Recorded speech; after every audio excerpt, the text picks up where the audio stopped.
Regular monthly meeting of the October, ready, go. Regular monthly meeting of the October 17th, 2019 meeting is called order at 7:30 p.m. Room 19. Have roll call, please. Here. Who's the poll line? Sorry. Dr. Yes. Collins? Okay. Roll call. Mrs. Frankel? Here. Ms. Quackenbush? Here. Mr. Rosenberg? Here. Mr. Santana? Here. Present. Mr. Spindell? Present. Mrs. Wallace? Here. Mr. Barbarella? Here. Here's a call. Right there. The New Jersey Open Public Meeting Law was enacted to ensure the right of the public to have advance notice of and to attend the meetings of the public bodies at which any business affecting their interests is discussed or acted upon. In accordance with the provisions of this act, the Fairlawn Board of Education has caused notice of this meeting to be published by having the date, time, and place thereof distributed to the persons on the approved list, posted on the Board of Education Administrative Office, and sent to the Bergen Record and the Star Ledger. The announcement posting for the regular monthly meeting, along with the date, place, and time thereof, was distributed on September 27th, 2019. The items to be discussed during the closed work session, if needed, of the October 17th, 2019 regular monthly meeting may include personnel matters, student matters, legal matters, negotiations and/or grievances, and tactics and techniques utilized in protecting public safety and property. The results of these discussions will be made public as soon as possible. Can you please join me in a flag salute? I pledge allegiance to the flag of the United States of America and to the republic for which it stands, one nation, under God, indivisible, with liberty and justice for all. Right, Emily, are you there? I'm here. Hi, everyone. Emily, just let me know if you want to say something, just say, can I speak, okay, Emily? Absolutely. Thank you. You're welcome. Okay, we're going to open up with the superintendent's comments, but you want to say something first, or you want me to go right to? Okay, go ahead. So one of the things, I have several comments I want to talk about, but one of them more pressing than others, I think that everybody's chomping at the bit a little bit, and rightfully so, is the Warren Point principal recommendation that I have before you tonight. We're very excited about this. Last month, as you all know, the Memorial Middle School principal was announced, which is Nancy Schmidt. It is too hot. Sorry, Cindy. I will move aside. It was Nancy Schmidt was moved over to promoted to Memorial Middle School principal. We left the vacancy at Warren Point. We went through an intensive interview process, reviewed the applications, the resumes that came through. Narrowed the field down, narrowed the field down again with our committee, and one person rose to the top time and time again. One person that is a familiar name and face to us, and that is Ms. Suzanne Gons, who is here tonight. She's our supervisor of social studies and many, many more departments here. We don't just give you one thing to do, we throw like 8,000 at you. And we are just pleased to put her before you. Sorry, Sue, I had to throw you under the bus a little bit. She is a graduate of Warren Point Elementary School. And real pride at the point right there. So we're really excited. We think that she is going to be a great fit to the role of principal at Warren Point. She's already on our administrative team, and she is the consummate team player. She is just an unbelievable administrator. She mentors all. She does mentor training for several days during the summer to all our new staff. I could just go on and on. But I just wanted to put this recommendation up before the board. And as we always do with administrators, we usually do this recommendation and this vote first, so we can get it out of the way and hopefully, knock on wood, congratulate Sue in a minute and move on with the rest of the agenda. Okay, at this time, I'm going to read the motion. It's P6D on page 25.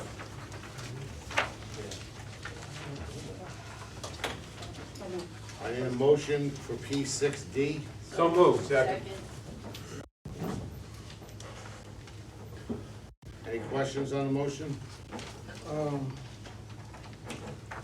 Comment. Question. Are we following our policy for hiring, Mr. Norcia? Yes.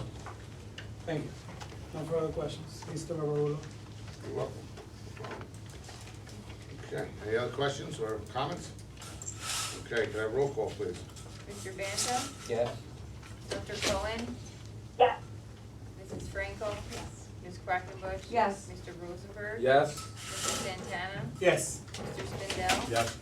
Mrs. Wallace? A big yes. Mr. Barbarulo? Yes.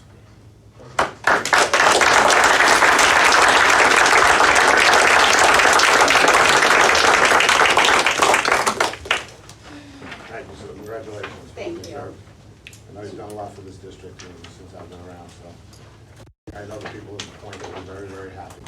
Thank you so much. Thank you for your support. Thank you for just years of support.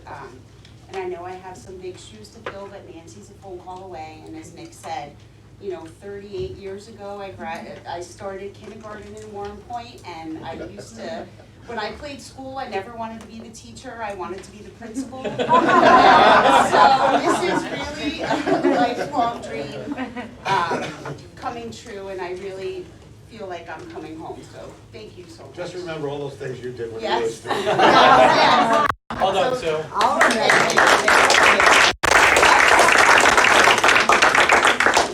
Okay, at this time, I'll just go through it. all right, so at this time, Mr. Garcia is gonna finish doing his comments, and then we are gonna have a presentation by Dr. Lacatino. Alright, so, over the summer, this is really good news. Over the summer, I presented on individual elementary school enrollment sizes, and I had said that I would present on overall enrollment sizes of the district and where we're at. We all know with the referendum coming, this has been a hot topic for several years now, and we were projecting about 100 students per year, give or take, into the district. I'm pleased to announce this year that apparently a lot of people were on vacation, decided not to move into Fair Lawn this summer, and we are only at 53 students more. So that's actually really good news that we only took in a new 53 students. We had 382 12th graders graduate last year, and we only had 368 kindergarten students move in, which helped out. And then the difference came from the number of students that moved out, that were from 1st grade to 12th grade, and the number of students that moved in from 1st grade to 12th grade, and that brought us at 53 students. So we're really pleased. We really could use that right now. We didn't need another number over 100 students. So I just wanted to report right now that that's where we are as of the October 15th number that I say that we usually live by here, because that directly impacts our funding as a school district. Nick, Sure. just a quick question, can you tell us how many are still on short orders? I don't have a number on it right now. The second thing I'm presenting on is actually on page 8 of the agenda. 2 times a year at a public meeting, I'm required to report to the Board of Ed all acts of HIB that occurred during the period of January to June of the 2019 school year. Last year, in that period, there were 50 total investigations. Out of that 50 investigations, 24 were confirmed to be harassment, intimidation, and bullying. These types of incidents that we went through, some of the discipline, code of conduct, counseling, some of the types that we imposed were contacting parents, counseling, student reflection activities, in-school detention, referrals to Care Plus or Effective School Solutions, modifications of student privileges, meeting with teachers, out-of-school suspensions, seat changes, class schedule changes, referrals to the intervention and referral services team, outside therapists recommended, and of that, we did 11 district-wide trainings for our teachers and 100 different programs district-wide for our students. Some of the trainings were our Sanford Harmony Meetup, our Sanford Harmony Buddy Up, dealing with difficult behaviors in the classroom, behavior modification workshop presented by Care Plus counselors, school climate team meeting to create and analyze school climate surveys, behavior assemblies, Be a Superhero Assembly, anti-bullying and cyberbullying discussions, Diversity Week, principals reading books in the classrooms about kindness, bullying, and mindfulness, Radburn Eagle MVP program, Red versus Blue games, working together and cheering each other on, Character Education Assembly, daily words of wisdom, goodwill ambassador programs, peer relationships, anti-drug presentations, and suicide awareness programs for the freshman class. I know this list goes on and on and on, but that was just a little snippet of some of the things that we try to instill in our students here in Fairlawn so that we have a zero tolerance for acts such as these. In addition, with our administrators yesterday, and we talked about how we can always brush up ourselves, and we're going to be giving ourselves some additional training, and then also rolling some of that training out to the parents so that they're aware of the process as well and what it entails. The scores that you see on here are self-assessment scores, and what you do, there's a rubric that the administrators look at, and they score themselves. So it's not that the state isn't giving us a score of how we're doing. You self-reflect, give yourself a score, and then see where you want to improve as a district or as a building and what you can improve on. So it's always, I actually am a firm believer of never seeing a perfect score, because then you're saying you're perfect and there's no bullying that's happening. So I actually always like to see when the score isn't as high, because you're truly identifying yourself and being authentic by saying, this is an area where we could probably benefit from some more training, or maybe we need to give the parents some more training, or have you ever thought about a different type of conflict resolution? So those are the scores not given by the Department of Education, but rather given to themselves as a team. Any questions? And it's out of 78. Out of 78, yes. That's why we put max 78 on there, because it's very deceiving. I'd like to speak, if possible. Yes, go ahead, Emily. I just want to thank the administration for this information, especially the future-looking direction of helping parents better understand HIB laws and how that can affect their prevention with their children to minimize the chances of them having to learn about HIB the more difficult way, which is after the HIB charge has been confronted with their family. I just wanted to throw out the suggestion, and this isn't anything that I would expect to be done immediately, and it would really depend on my board colleagues similarly seeing value in this, but I would be interested in seeing some historical rates of HIB to try to see how we're doing on a year-to-year basis, and hopefully seeing continuously low numbers or numbers going down, just to be able to monitor longer-term progress in this area. And also I would be interested in seeing the data on how many repeat HIB offenses within a single student are occurring. It sounds like we have a lot of great prevention programs and some strategies in place to counsel and provide support to children who engage in HIB-related activity. But I'd be curious to see some data to see if they're being effective in preventing future HIB for students who have already experienced one. So that's all. Thank you, Emily. Thank you, Emily. Welcome. I would like to echo Dr. Cohen's comments. I agree with those comments.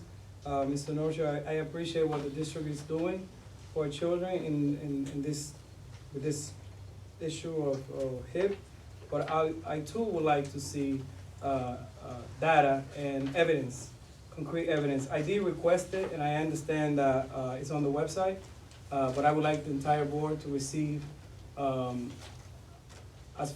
I would like to see at least 3 to 5 years of data going back, and so we can better, as board members, analyze it and base our decisions on data and evidence.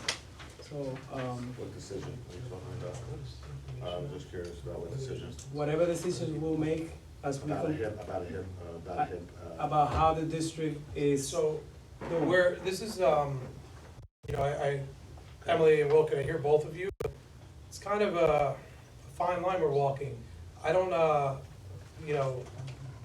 last year's self-assessment is on our district website right now under the district page, Board of Education, bullying, so you can see how we scored last year as well. However, getting into individual students, we're only reporting out on student numbers. And I know that you're not asking me for student names, but to track individual students over a 3 to 5 year period, and maybe I'm misunderstanding the question. No, what I obviously not individual students. Yeah.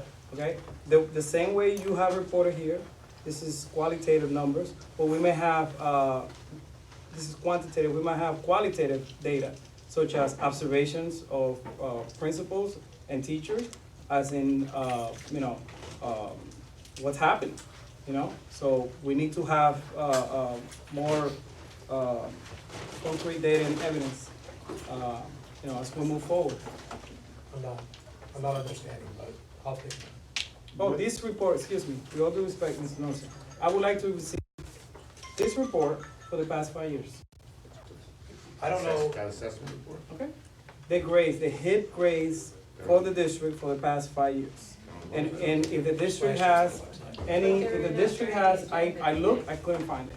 If the district has, okay, non-quantitative data that we can look at, by all means, that is shareable and there's no conflict or anything. I'll see what we have. I'm not sure how far back self-assessments actually go, the Department of Education.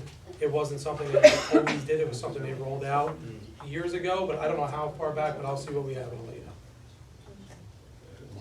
I think that what's even more important is the fact that an assessment needs to be done on the various behavior modification plans that you put forth, whether some are working or some are not working, and then to weed them out and promote those that are really benefiting the kids. Anybody else?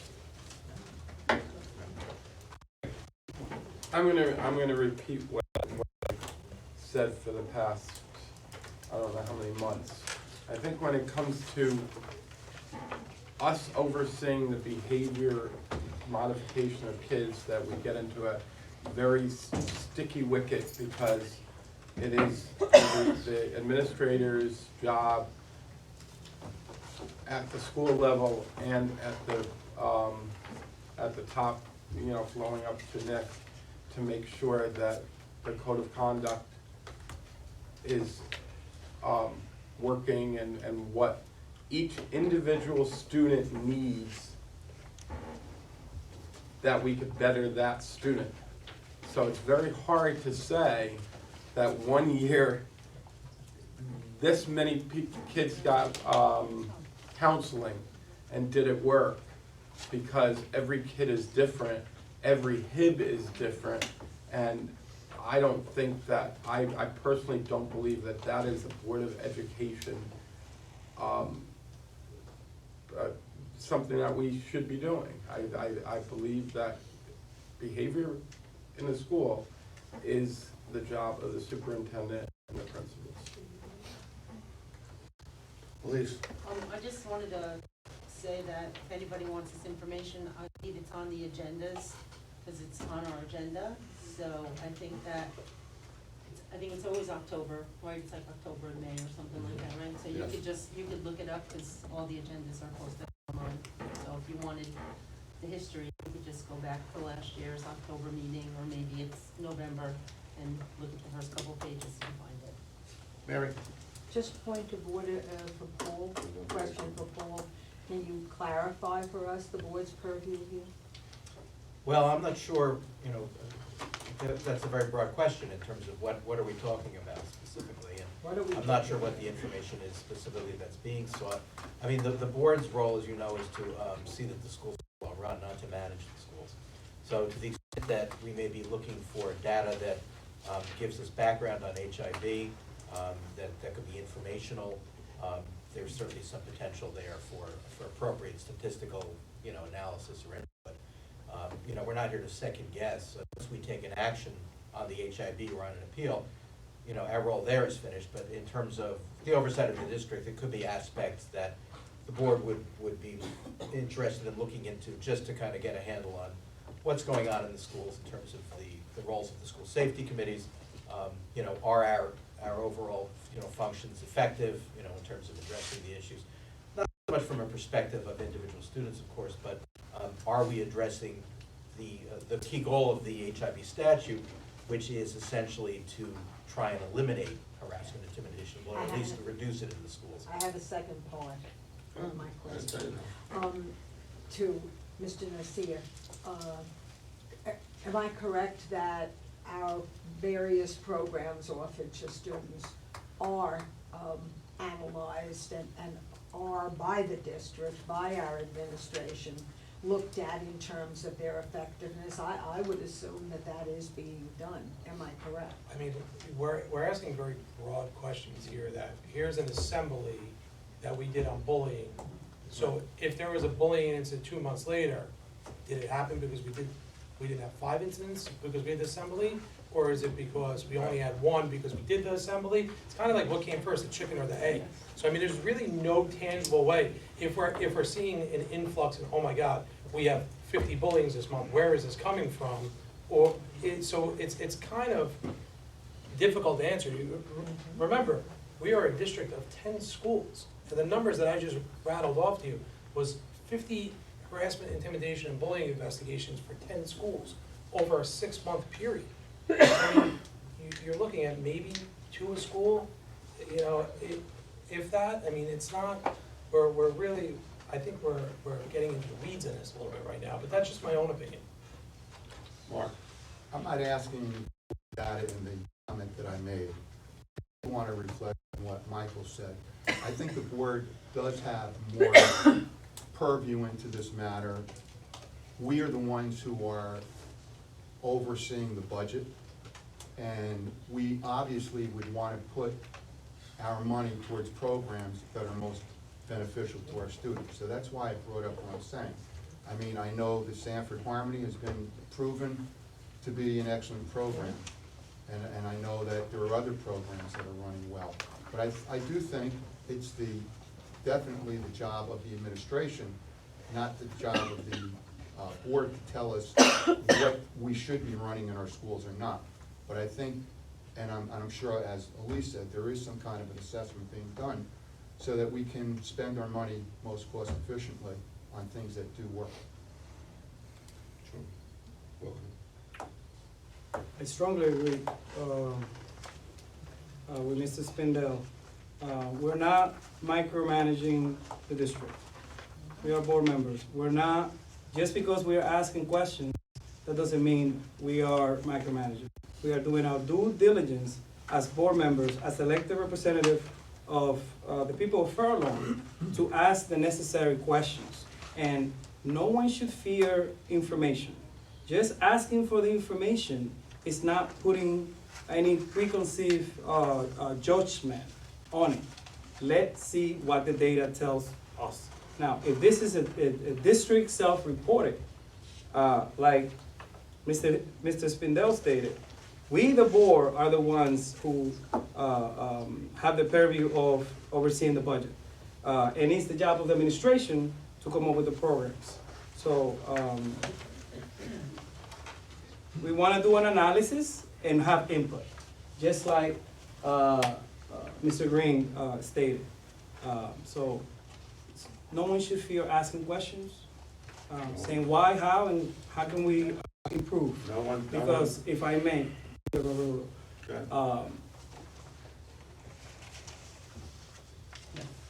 we should not be content in thinking that everything's fine. If we have one incident of bullying, it's too many. So we always want to strive. We always want to strive to make sure that we're doing the best possible job for our children, to make sure that, as Mr. Green stated, make sure that we're doing our due diligence, not only legally, but morally for our children. Well, again, nobody's saying it's their fear. What Mr. Garcia was basically saying is that there are certain programs, and I agree, Mark, what you're saying, but there are certain programs, you're not like assemblies and some other things. No, I'm not quoting my folks. No, I'm saying you might not be able to get the data or stuff like that. I'd ask him for data. So, you know, he'll put together what he can. And also, you know, I will say this, you know what, and it might not go over popular, I think the district does a good job. You could say that there should be no bullying, and I agree with you, Mr. Santana. I hope there would never be bullying, but there is bullying going on. A lot of it starts at home. Parents teaching their children to treat each other properly. So it's not totally on the school district, it also starts at home, like education starts at home. So I'm just gonna say that, and that's it. Let's go on to the next thing. Moving on, the last thing that I'd like to speak about is Safe Routes to School. This is an initiative that we started here in Fairlawn last year. I know the borough is also putting on this. We've been in communication with them. Whether Emily's on the phone, she's been working with us almost in our liaison type role to Safe Routes to School. Her and I were on several conference calls last year with it. Last year we started probably about mid-year. Does that sound right, Emily? Emily, you still there? Yeah. Okay. Mid-year, okay. Just checking. This year, we came out of the gate, starting very early in the school year. October 2nd is National Walk and Bike to School Day. I'm happy that every school participated, and there were a lot of great events, including the high school. Really happy about the progress we're making. So on this agenda, there's a resolution to pass on fair law and participating in Safe Routes to School and encouraging more healthier lifestyles for our children. In addition to that, October 28th, we'll be introducing into our wellness policy, Safe Routes to School blurb about how we could encourage more students to walk and ride their bikes to school and live a healthier lifestyle. So we're really happy about that.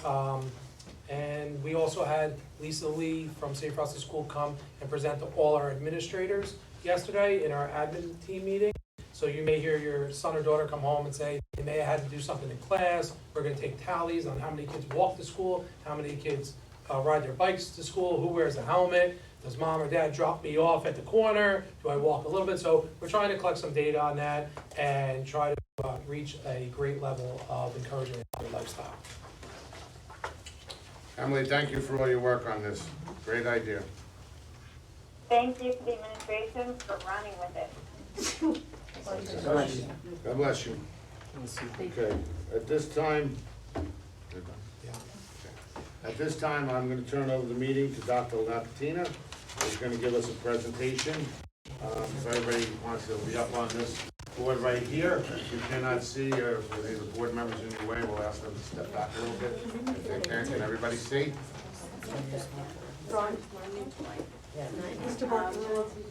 Yes. Yes, you can move the podium back out of your way. So, Sherry, you got it, you want me to get it? I don't mind moving.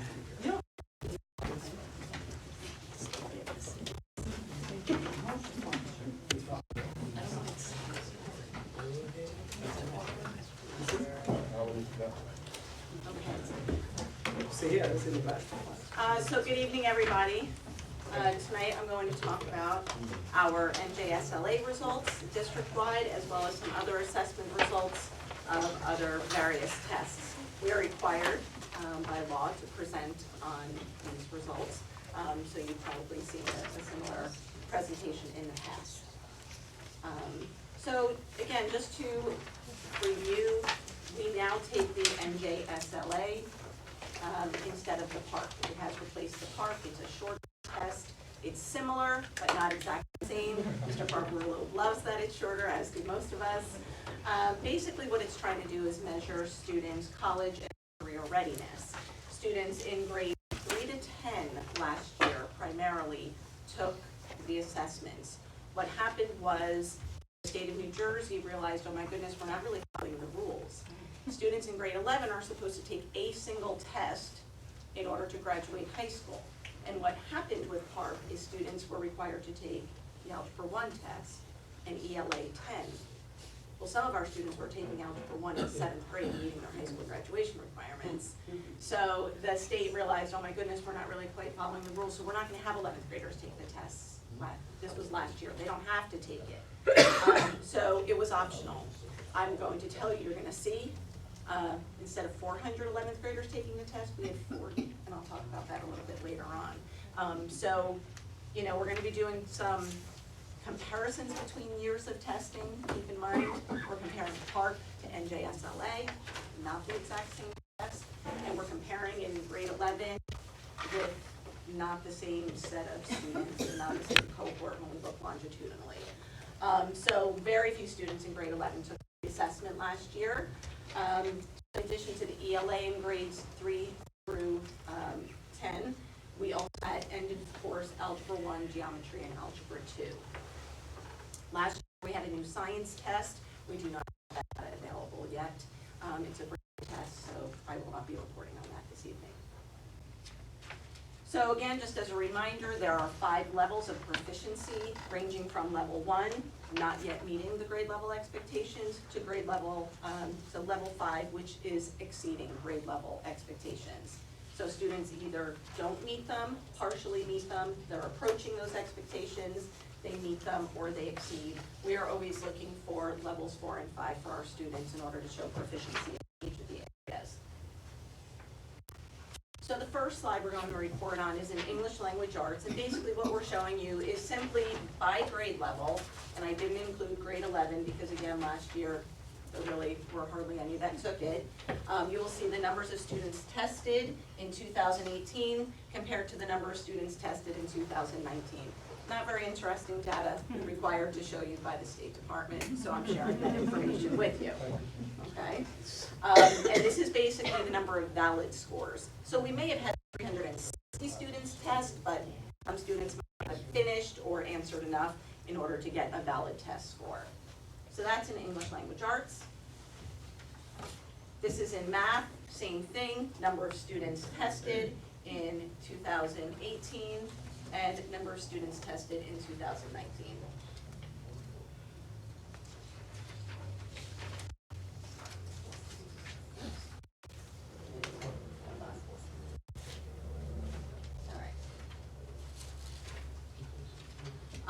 This next slide is showing you percentages of students in every grade that scored in each of the 5 levels in English language arts. So for example, there were 400 scores for grade 3. 5% of the students did not meet grade level expectations in grade 3. I can't touch the board, sorry. 8% were partially meeting the standards for grade 3, 16% were approaching standards, 51% met expectations, and 22% exceeded expectations. If I touch this, will that go away? Yes. What I want to draw your attention to, however, is this red. The column here is showing you the percentages of students in this district that scored in either a level 4 or a level 5, which demonstrates mastery. So 70% of our grade 3 students met expectations in the area of ELA last year, compared to 50% of students across the state of New Jersey that met proficiency. So we really like to look at these last 2 columns to compare how the students here in Fair Lawn do compared to the students in the state of New Jersey. And you will see in every single grade level, except grade 11, we outperformed the state. Now, go to grade 11. Basically what happened is we only had 40 students that took that test. Because remember, the state said you don't have to, and we told our students they don't have to. But there were some students that had not yet met their graduation requirement. They didn't score well enough on a PSAT, or an SAT, or an ACT. They have alternative ways to demonstrate proficiency. We thought it was a good idea to have those students try to meet a high school graduation requirement. So we did have a very small group of students that did meet, but that is not a representative of the entire grade at large. That is just a smaller subset of students.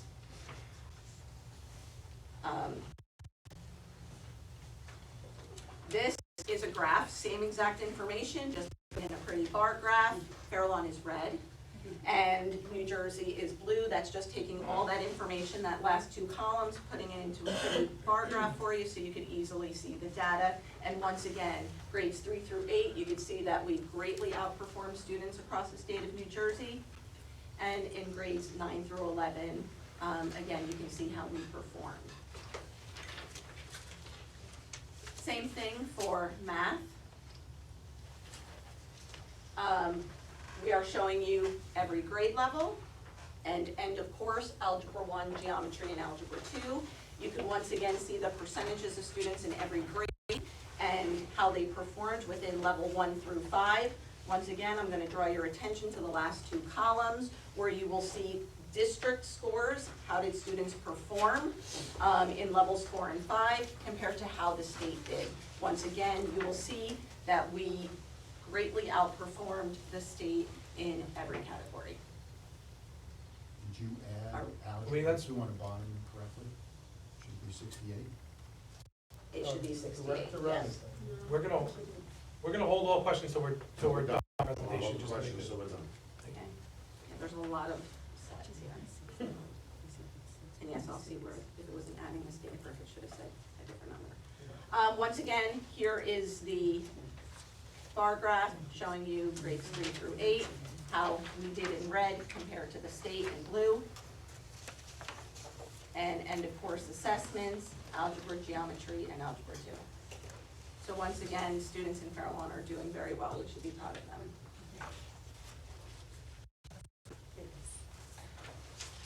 Okay, as I explain every year, math scores get a little strange in middle school. Remember that students take grade level assessments, so math grade 6, 7, or 8. We in Fairlawn have students starting to take Algebra 1 in 7th grade. We tease those scores out. So now you have some students taking the 7th grade test and a smaller subset of students taking an Algebra 1 test. Then you get to 8th grade. You have some students taking the grade 8 test, but you have a smaller subset taking Algebra 1 and an even smaller subset of students taking Algebra 2. So when you're looking at some of those bar graphs, it's not really representative of the grade 7 as a whole or the grade 8 as a whole. So what I do is I break it apart so that you can see how we're doing for those other subjects. So grade 7 students, you can see 336 of them took the grade 7 test with a 62%. 62% of them are at grade level or above. In 8th grade, 43%.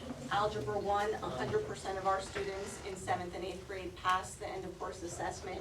And in Algebra 2, we have 47 8th grade students that took the Algebra 2 test, and 94% of them passed the Algebra 2 end of course assessment for 5. Sorry, there's a little bit of a delay on this. All right, this is where the charts get really fun. So I tried to color code it to make it easier. I'm going to try to explain very succinctly what this chart is. We are taking a comparison across 3 years. So the past 3 years of scores, 2 years of PARC, 1 year of NJSLA, and we are comparing. Grade 3, so not the same cohort. We're taking a look at grade 3 and saying, what percentage of students in 2017 scored in level 1? What percentage scored in level 1 in 2018? And what percentage scored in level 1 for 2019? So these 3 are all level 1. I color coded it. Then I went to level 2 across the 3 years. Those are the percentages of students that scored in level 2. Level 3, 4, 5. So you can look at all those numbers and see how we did. Once again, let's look at this last column right here highlighted in yellow. I'm showing you the first column here. This is the change across the year in levels 1 and 2. So we're saying what happened from 2017 to 2019 with the percentages of students scoring in levels 1 and 2. Hopefully that number is going down. We want fewer kids in there. So for grade 3, there's 1% less of students. So we moved some kids out of, well, we didn't move kids because they're not the same kids. But what happened was 3rd grade, there were fewer kids in levels 1 and 2 in 2019 than in 2017. And then this column is what happened with levels 4 and 5 over those years. Again, we're hoping we're going to see higher percentages of students scoring in level 4 and 5. And so in 3rd grade, we did indeed have fewer kids in level 2 and more kids scoring at the higher end of proficiency. That's ideally what you would like to see. Keep in mind, we're not comparing the same tests and we're not comparing the same group of kids. But this is something we need to present on. And of course, we had to do the same thing with math. So here's the same thing in mathematics. So once again, focusing here, we hope to see fewer kids in 1 and 2 and more kids being moved to 4 and 5. And if you look at Algebra 2, you see huge numbers here. Again, because 11th grade students have to test, it really skewed numbers. Again, far fewer kids in levels 1 and 2 and far greater kids in levels 4 and 5.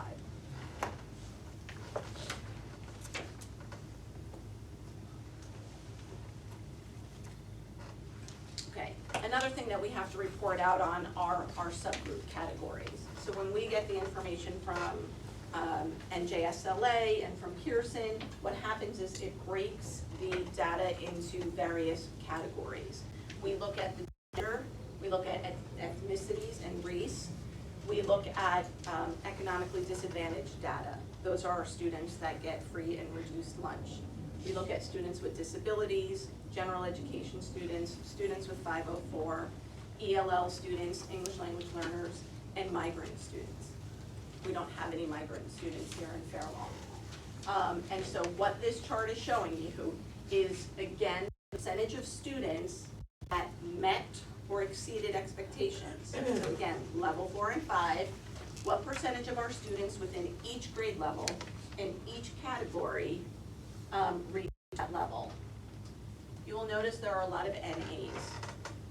That could be one of two reasons. We either have no students that fall in those categories, or we have fewer than 11 students. We are not allowed to report on data when there are fewer than 11 students within a category because it's too identifiable. So to protect children, we are not allowed to report out on that. So that's why you will see all of those NAs. And then that's for English language arts.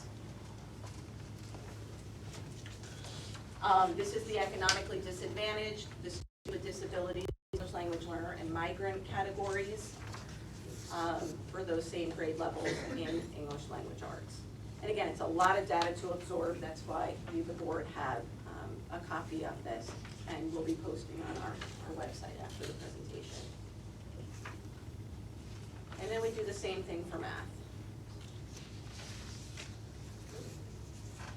So here's math for gender, ethnicity, and race.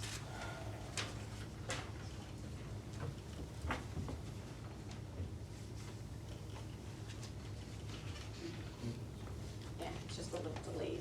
And then economically disadvantaged students with disabilities, English language learners, and migrants.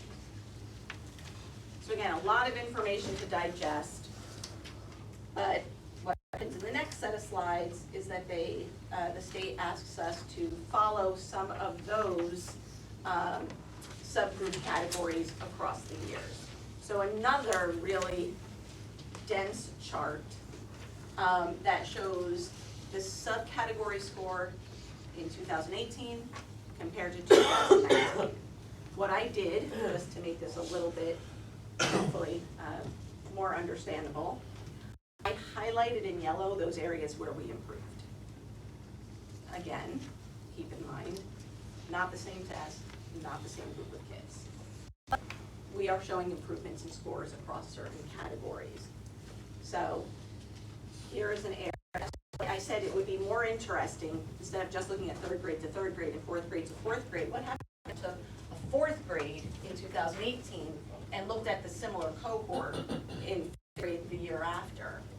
And so where I saw improvements within cohorts, I just sort of circled that for you so you could see some areas where when you're trying to track a cohort, which is a little bit more meaningful to us, you can actually see where that's happening.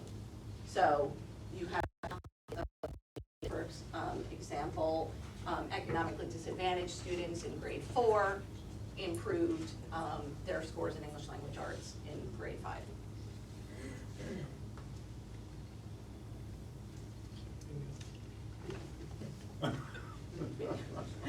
And then here is grade 8, 9, 10 for English language arts. And again, pointing out not only where grade 10 where we improved in areas.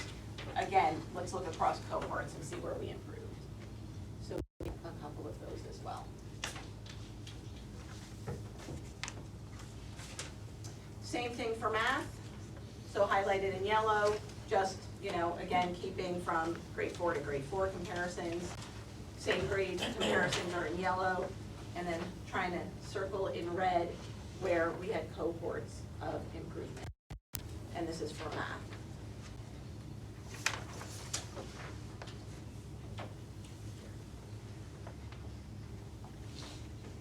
When you get to Algebra 1, Algebra 2, and Geometry, we really can't make those comparisons, so I really don't have comparisons here because you really can't compare growth in students from an Algebra to a Geometry class.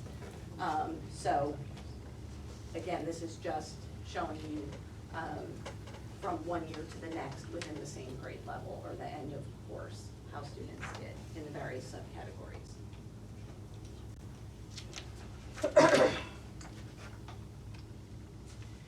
So the other thing I did just try to provide you with some more data is I took those 3 years of data instead of just keeping it on that one chart, and I said, well, how did we do if we took grade 3 in 2017 and followed them across a couple of years? And what happened to the cohort that started in grade 4 and ended up in grade 6?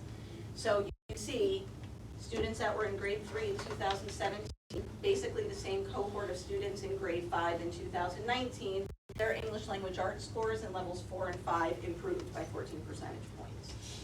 And their mathematics went up. So 2% more students scored in levels 4 and 5 from the time they were in 3rd grade until the time they were in 5th grade.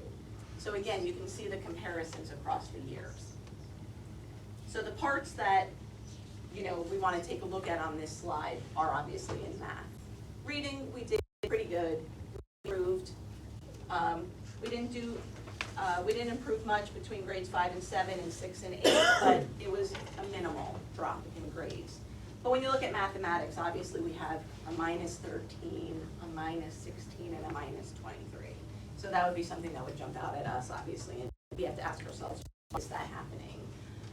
So if you remember from last year when we reported on the district performance reports, we identified math in middle school as an area of concern for us, that we do see scores dropping between 5th and 6th grade and in the middle schools. So that is something that we are looking at as we are looking at the reconfiguration of the middle schools. We're looking at time on task being spent in math classes. We had spoken to you about providing some extra help in certain schools with the additional math support. So that is certainly something we're looking at. The one thing I do want to point out though, here's the drop that we know we see between 4th and 5th grade. But when you go to this cohort, it's grades 5 through 7, we just teased out all those Algebra 1 kids. So it's not a true cohort. And when we do grades 6 through 8, we're teasing out Algebra 1 and Algebra 2. So it's not a true cohort. So these numbers aren't really accurate because it's not the same cohort, but it's still important for us to look at it because we do still know we need to pay attention to our math scores. So that's what that chart is showing you. So we're going to switch gears from the NJSLA. We're going to start talking about dynamic learning maps. As a reminder, this is the test that a very small number of our special education students take each year. So no matter, we try to give accommodations and modifications on NJSLA, but some students still have difficulty with the test. So we have about 36 kids on average each year that take an alternative test called dynamic learning maps. They also take it in English language arts, math, and science. So I'm going to share with you the results of our special education students that participate in this. And again, in reality, we can't really break it down by grade level because the numbers are too small, so we group them together. So for English language arts, we tested 35 students. 14 of them are emerging in their grade level skills. 6 are approaching their grade level, 9 are on target, and 6 of them are advanced. They score them a little differently than NJSLA, but again, we are hoping that our students are in the target and advanced group, and for English language arts, 43% of those students were target or advanced. And then for math, same 35 students were tested, 23% of them are target or advanced levels. And in science, theirs were scored, and again, 3 science.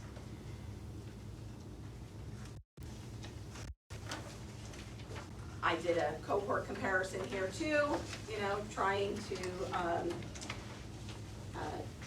show from one year to the next. This is actually 2018 and 2019. So you can see how students are doing. And again, it's not exactly the same cohort, just showing you from one year to the next.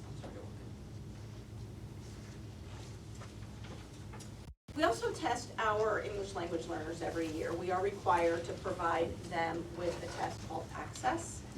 And what it does is it measures English language proficiency. So how well are children learning the English language?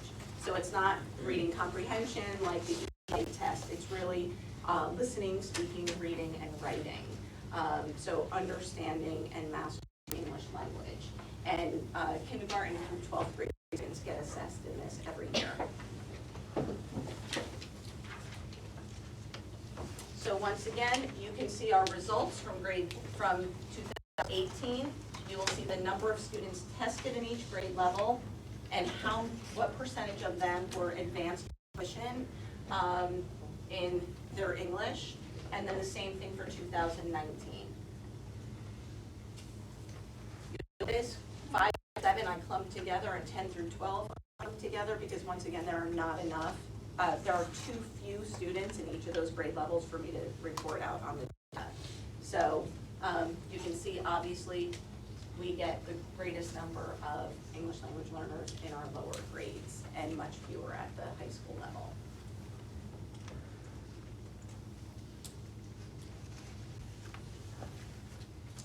Each year we try to give you some data on our AP program at the high school.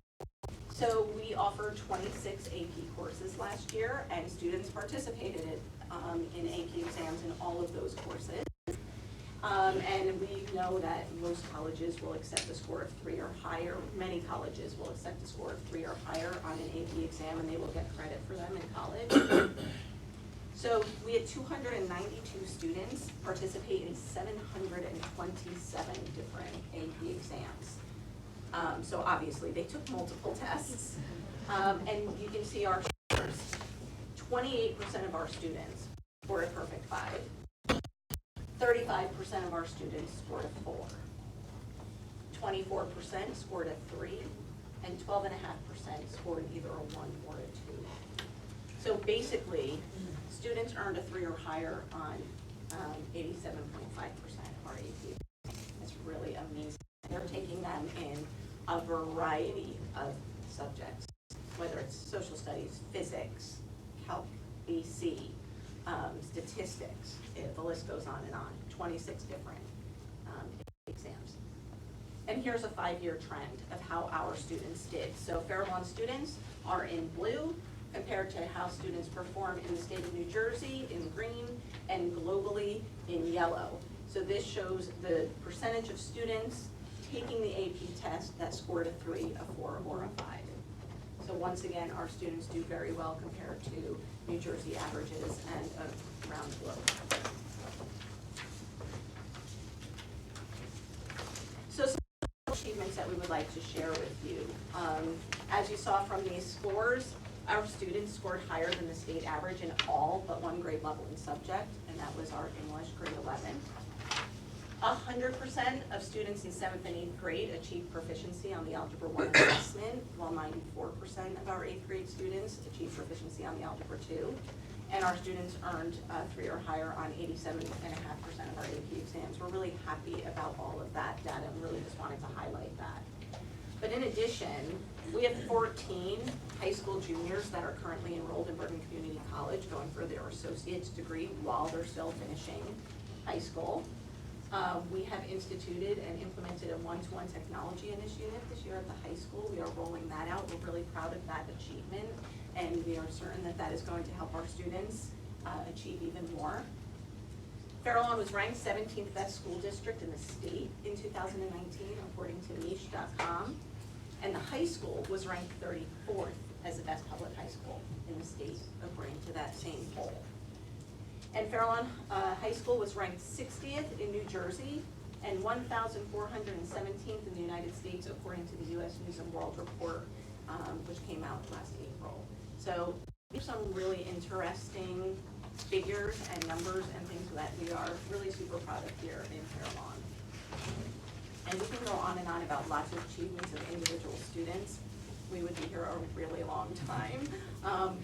We do really well, not just in academics. We're talking about academics tonight, but it goes beyond that to the arts and so many other areas, community service that students perform. We're a lucky district. We have great, great students here. So let's talk about some of the interventions we put in place. Obviously, we take a look at this data every year. We report it to you because we have to. But I can tell you that we look at this data all the time. We have departments of supervisors, along with teachers and principals working with elementary teachers, looking at their own data, looking at their own students and saying, what do we need to do to help kids? We adjust curriculum, we adjust programs, and we work really hard to try to meet students' needs on an individual basis. We have reading and math intervention programs in all elementary schools. We have that extended learning, personalized learning module in the elementary schools that has been phenomenal to have us help students individually with what they need. Each grade level has their own time slot for that. We offer academic English at the middle school and the high school. We have lunch and after-school modules to help our students at the high school to become proficient in literacy and math to help them graduate. We obviously have after-school conference time with all teachers at all grade levels. The Honor Society provides tutoring for students, not just in the high school, but also in the middle schools. We infuse differentiation techniques in all of our classrooms to help meet student needs. We include timed reading and writing units for students to practice throughout their years here. We embed NJSLA questions within all of our curricula, again, making students familiar with the kinds of questions they're going to see on tests, helping them to think in certain ways. And we use the NJSLA rubrics to help support all of the work we do here. So again, we're constantly scoring students in a consistent way to help them perform. We have a plethora of resources available for the teachers and the students, including Muzello, Reading A to Z, IXL. We have Level 3, just to name a few. We are starting an after-school reading and math support program in identified elementary schools this year. We're going to be using ST Math, Reading Eggs, and other, and some of these other resources as well. We've been training education teachers, ancillary teachers, general education classroom teachers in Orton-Gillingham to help students with a multisensory approach to reading. So those students that struggle, we're providing them with that level of support. We have been teachers, our general education teachers, in SIOP, Sheltered Instruction Observation Protocol. These are strategies that teachers use to help English language learners in their gen ed classes. What can they do to help those students achieve? And we have been doing that for 3 years now. This year, Care Plus is offering a brand new kindergarten support program for students. I don't know if any of you here have kindergartners, but our Care Plus clinicians are going into every kindergarten classroom for approximately 6 to 10 sessions, I believe, and working on a variety of topics to help them transition into the school, to learn important academic behaviors, but also social behaviors. How do they deal with friends, with conflict? How do they make friends? How do they deal with stress? So supporting our kindergarten students in a little boot camp, kind of an environment to help them really acclimate to our school environment and be successful.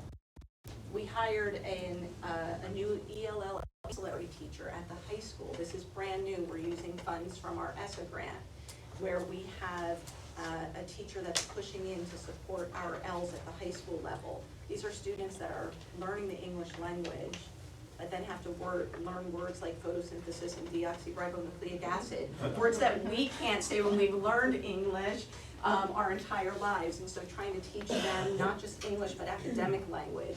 And we have an ELL teacher that's pushing in to support our students in their classes at the high school.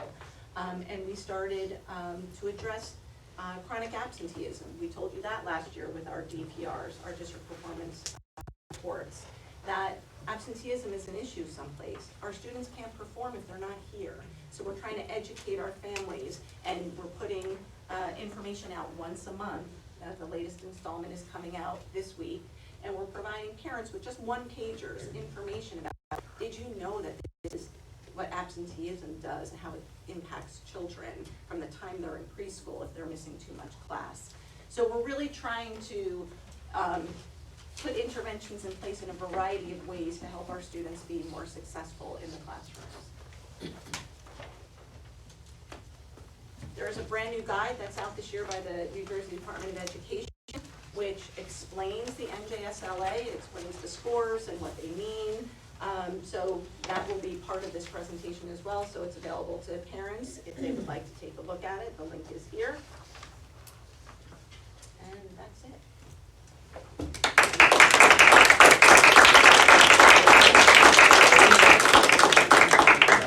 Thanks a lot, Bruce. All right, I'm gonna open up to the questions first, and then I will open it up to the public. So, Mark, go ahead. Yes, I wanted to thank you, first of all, for the very, very thorough report that you gave us. Sure. I also wanted to thank the staff, the students, and sometimes forgotten the parents. Absolutely. Because with that combination, it's a winning combination, you're always going to have success. So thank you to all of us. I asked this question last year, and with technology that we have now, I think it is possible to be done, but I have not seen it. Okay. So the question I have is, it's interesting to me because we have a lot of kids coming into this district year after year. Yes. Is there any way that you could track kids that started in kindergarten in Fairlawn, went through the entire system to see how well they did compared to students who just, come in grade 4, come in grade 7 or something? Is it possible? You could, it's a lot of manual It's stuff just- that you would have to pull together. There's no easy There are way to things do like it? Linkit out there that, there are It's gonna mess up data. your budget though. I don't Yeah. want it. There are some It's great. not necessary to see, but I think it would be No. interesting. No, it is interesting. Mark, actually, we're joking, but we're We really want it. serious too. There's a program This is out my there plug. that would take, I know, now they just threw me under the bus. We're all broke under the bus now. No, there is a program out there that we talk about every year that does analyze our data, and you can upload everything, and it would track that for you, but it's very expensive. We're not against it, but, as we keep saying, and we heard last week, kind of initiative fatigue that we're feeling. We have so many things going on, but we do feel it's really important, and every year we keep saying we're gonna try to get to it, but they are gonna be at school boards next week, so it will be something I'm sure he'll try to hit us up for. And it's something that I think on a smaller level, people look at it like, for principals. So if you're a principal of an elementary school and you've been there for several years, you could quickly look at your list of fifth graders and know who was in your building for the entire time. So it is stuff that we notice, and we do often notice a difference, and we do say, well, they have been with us for the whole time, and if they were with us, their scores would be higher. That's what we like to think. But it's also, there is some interesting data there, but to do it on a global level where you're talking about thousands of things to, scores to go through, it would be extremely time consuming, yeah. Actually, Mark, when I first got on the board and the test scores that Elise and I asked Mr. Watson at the time, the same thing, because you saw the grades, but you didn't see the kids. Like, it was like, how many years in third grade with different kids. No, I'm just saying, so we didn't want like all 12 years, we was like, can you just take like one kindergarten and go right up to the 5th grade so we can see how they're doing? And, no, what I'm saying, and at the time, Bruce had said, it's like, we can, and they gave us like, around, because that this program wasn't around, they gave us, the following couple of years, they did give it to us, but when we're down with school boards, we're gonna look into it, so. If but you, that's- Well, even when you look at, I'm sorry, Nick, even when you go back and you look at some of these cohorts that I was showing you, I said it's basically the cohort. Yeah. Because again, going from grade 3 to grade 5, students moved out, students moved in. These are not the exact same kids, Yes, yeah. but hopefully Majority of 85% of them are the same. But no, I would have to go through hundreds of kids' records to be able to pull out those cohorts. If you look to piggyback on what you're saying, Mark, my apologies, my enrollment update that I gave earlier, 216 new students, grades 1 through 12, not coming in kindergarten, That's grades 1 through 12, and I think 216, and 149 who left. Yeah. So that's And a big people have change to right there, understand right? The mobility really Yeah. has a tremendous effect on Sure. those kids. No, Did you have any absolutely, other- right. Did you have any No, other no, questions? that's it. Thank you very much for You're the welcome. presentation. Sure. Mike? So again, I want to thank you because every year the state gets more data on it.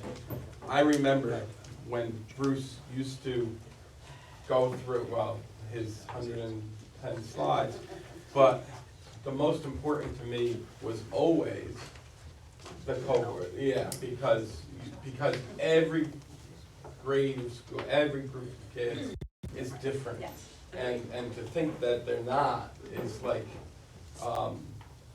as we start getting into more numbers like we have now, it's probably a little closer, but we have kids moving in, and we don't have just kids moving in from just other places in the country. We have a lot of kids moving in from even other countries moving in. So it's very interesting to see the data, and I agree with Mark, it would be very, very interesting to see how kids that went through our system the whole time compared to not coming into the district. But I do realize No, that but there's it's costs interesting. involved and time. But it is interesting to think just take one small class though, right? Right. Take those 25 kids from kindergarten and just see where they went in Right. fifth grade or something. Yes. Any other board members have anything, comments or questions? Okay. Ron? Oh, I got you, Emily. You're next. Oh, Welcome, and I'm speaker. sorry, Emily, you can't see this, I'm sorry. I don't know. if I'm actually watching on YouTube. There's a little delay, but it works, so thank you. Okay. Okay, good. Dr. Emily, Wilkins going, then you'll go, okay? Dr. Lacatina, thank you so much. I am very, very impressed with all this data and very important information. This is exactly what I love to see. I have a few questions. In your presentation, you showed the access test. I see that you have the advanced score, information scores. Is that the name for proficient, or There- most proficient omitted, like? There are various levels as well. I don't know them off the top of my head for access testing. But this is, we would want to see them in the advanced category in order to then Move out move of out access. of the ELL program. So that will be like the code. They have to get a 4.5, I believe, is the score which allows them to exit. Very impressive, the 8th grade algebra 1 and 2 results.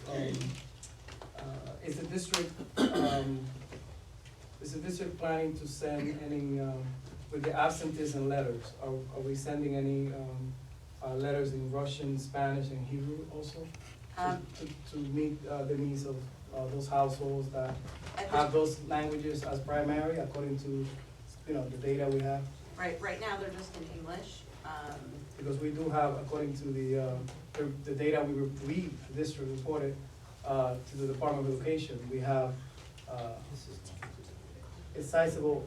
This doesn't really get to something else, Okay. but this is not all about this, that. All right, next question. How do we do compared to nearby districts such as Paramus, Glen Rock, and Richmond?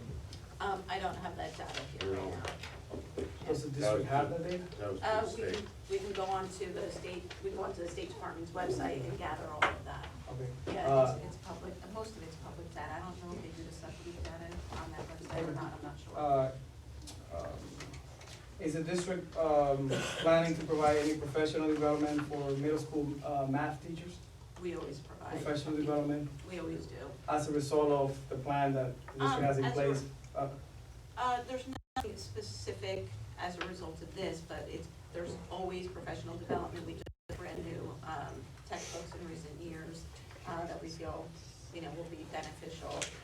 But they just participated in 2 hours of PD, and And also- regardless of this work, we're still always going to provide professional development for everybody And the in special, those areas. and also the special needs teachers as well. Yeah, absolutely.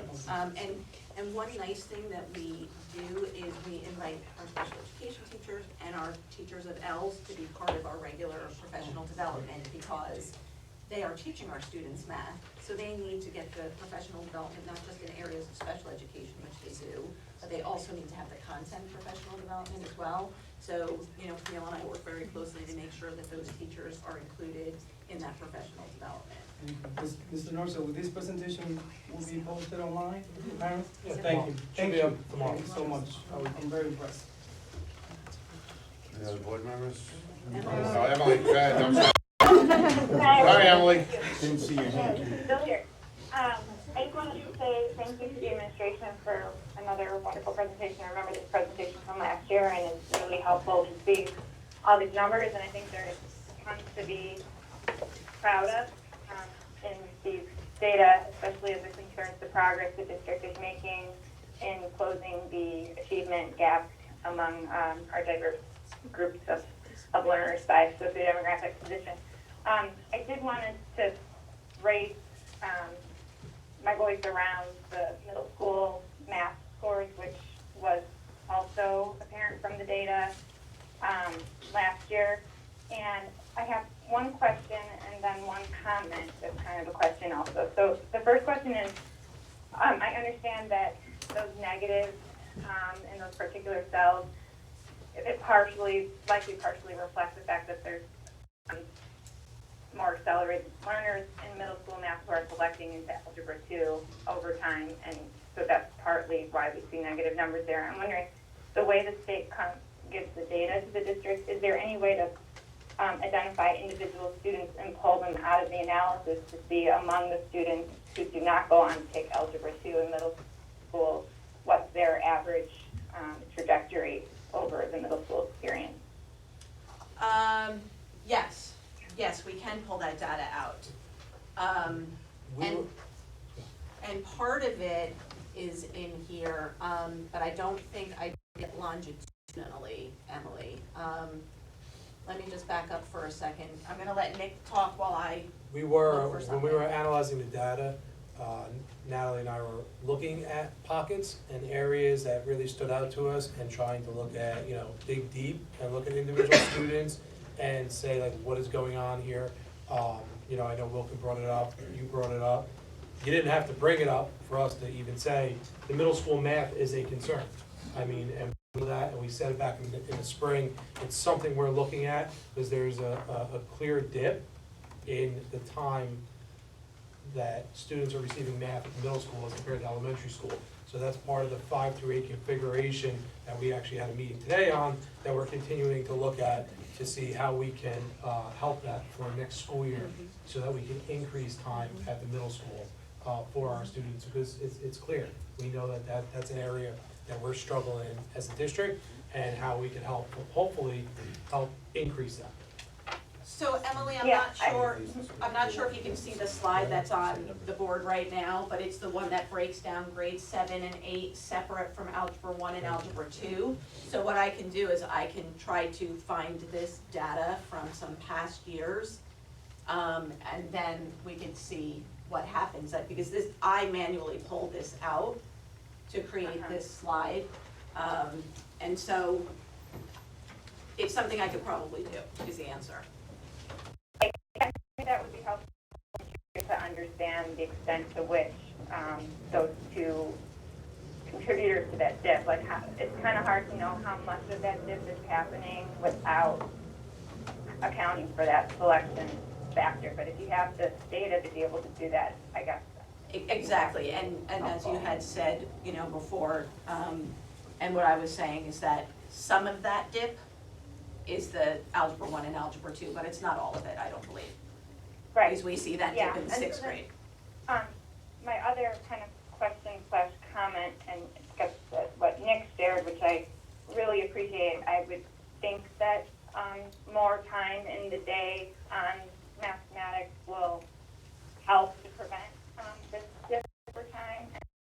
But it's also kind of an assumption that will make move the needle on this. And I just wanted to encourage the administration to continue to think critically and iterate on being able to test different possible techniques to really get a handle on what is caused. Like if they're spending more time on math, but that time isn't yielding any additional value in students' learning, I have no idea, and there's no way as a board member, it's not my purview to observe that myself or even, understand what that even looks like. But I just wanted to caution the assumption that necessarily the more time is going to make a huge difference over the next several years on this particular phenomenon, and continue to encourage the administration to think really deeply and continuously evaluate what does seem to help with that middle school math phenomenon for our students. I hear you, Emily. One of the things that Natalie had on was the after-school reading and math program that we identified certain areas, there are schools and students and grades that we were going to start providing math and language arts. Tuesdays and Thursdays will be math after school, and Wednesday language arts, give or take, starting in November. So and this was based off of our conversations that we had in the spring when we looked at the district performance reports and areas that we were going to focus on and hopefully improve. So that's coming down the pipeline as well, so that we don't hopefully have to wait until we have more math time next year, which we wouldn't see results till the following year. So we don't want to be sitting here next year saying, yeah, it's coming next year, it's coming next year. We have to be patient, but we can't be too patient. We have to do something now. So we're trying to throw as much at it as we possibly can right now. Thank you. You're welcome, Mike. A couple of interesting notes, because this particular slide wasn't up last year, because I don't remember we going over it as much to take out those algebra 1 and algebra 2 students. Years back, just the history, 1 year, Fairlawn got dinged because we had algebra 2 students weren't included in the 8th grade numbers because they were just looking at algebra 1, and we actually got dinged when we shouldn't have gotten dinged, and the state refused to even change it. It was one of the first years of the student performance results. I know that many school districts might only have 1 or 2 kids taking algebra 2 in 7th grade, where we have a class in both, I believe we have a class in both middle schools. And so I think we're doing really tremendous on the upper level. Okay, so obviously there's a dip on the lower level, and just remembering conversations like in my school district and stuff, it happens to be the same, that there's the same dip. I'm wondering if there's possibility. I would love to see comparatively to other districts, because other districts, because I think part of it could be the test. I'm not saying all of it. I'm still saying we need to do what we can, but part of it could be the test. So I am going to say that trend exists across the state. So when you look at this chart right here, you can see that, 55, 51, 47, 41, 42, and then grade 8 really dips to 29. So there is that dip in the middle school across the state. It's a lot more obvious, and our dip is a little more dramatic than the state. And again, there is a piece of it that we're pulling students out for 7th and 8th grade, but there's still a dip. And I think data that I've read, or reports that I've read, also sees that as a middle school issue in general, just the way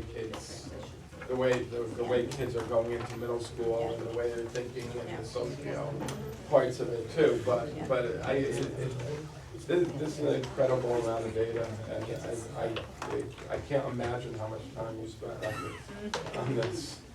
Gentlemen? Go ahead, Vulcan. Go after you. I want to say something I haven't said quite a long time. I agree with Mr. Rosenberg. You know, and this is why when I said that I would like to see our neighbors, how our neighbors did, is because we can see certain common denominators in regards to the data, you know, and I think it would be beneficial also for the public to see it too. But I respectfully disagree with Dr. Coyne. I see where you're coming from in regards to the quality of the time, which I maybe that's what I understood, but you know, the quantity of the time is needed, and I as a board member support that. And if that's what the administration is suggesting, that will get us the results that we want, then you know, let's continue running with the plan, and by next year, you know, we hope to see the results that the community expects. But I do want to say, age has nothing to do with achievement. Just because the students are in middle school, and there are obvious changes, you know, going on in the lives of our youngsters at that age, that does not have anything to do with their outcomes. All children, no matter if they're going through puberty or not, you know, we wanna have high expectations for all of them, and we as a board need to provide the resources that the administration see fit for the district to go above and beyond and raise the bar. Thank you. Thank you. All right, first of all, as usual, I'll play my presentation. I had a couple questions. One of the questions I had, the students with disabilities, and I know different reasons why. What do we do to help them improve? What programs do we have that help them improve as they go along? You know, at time. For which test? Okay, I'm sorry, go ahead, I'm sorry. For the DLM test? Yes. So the DLM test is pretty unique. If you think about it, like the best way for me to describe this is for me to give you a visual. If you took like a blanket that was like tightly woven, that would be the NJSLA. Everything is concentrated together. If you look at the DLM, it's as if you pulled that blanket apart and the stitching became a little bit undone, because the students are actually taught for like almost each strand of yarn, each strand and each element that relate to all of our core standards. Every child's individual plan and the goals that are selected relate directly to the DLM elements. Okay. It is probably the most close, the reason that replaced the APA exam, which was a portfolio assessment, which was Yes. basically just any student work you wanted to compile together. This requires that teachers are like teaching towards it, and they're actually creating units, a pre-test before they even take the actual DLM. So just their exposure to the actual modification of the content from our teachers is how they're Okay. improving all along the DLM. Okay. And actually our scores are pretty consistent, if not higher in some areas. I mean, you saw on there were certain students that were above the proficiency, Yes. which was extremely notable and could mean that they might be able to participate in more traditional types of testing if we wanted to look at that a little bit further. Okay, well, thank you. The other thing I wanted to say is that besides the many programs, like you said, the interventions and stuff, but our AP program is exceptional. I basically state, you know, in the past, for my children going through them, that there's a lot of young students that have left this district and actually have cut costs on their college course by taking the AP exams and passing and going into a lot of credits. I mean, I know one particular student who actually graduated here, and after the first year was actually up for being a substitute, and I know the person personally, like, how could you have 60 credits after 1 year? She went to college at 43, and she did AAP exams. So our programs here are continually growing and continually pushing the kids. And it's a benefit to our district, our administration mainly, and our supervisors and our teachers. And again, like Mark said, you know, a lot of it too, for those students, it starts with the parents at home, because education starts at home first. And you know what? One thing I know about this district that always makes me proud to be involved with it is that we do everything best for each individual child, because every child struggles. It's just like the same thing. Not every child can do advanced subjects, can't do enriched subjects, because they get more stressed out and it becomes more of a burden to them in growth than it does in helping them. And that's sometimes, because I know I went through it with my son, you know, and now he's doing very well. So, but thank you again for everything. Thank you, and I just want to say also just one quick comment about AP.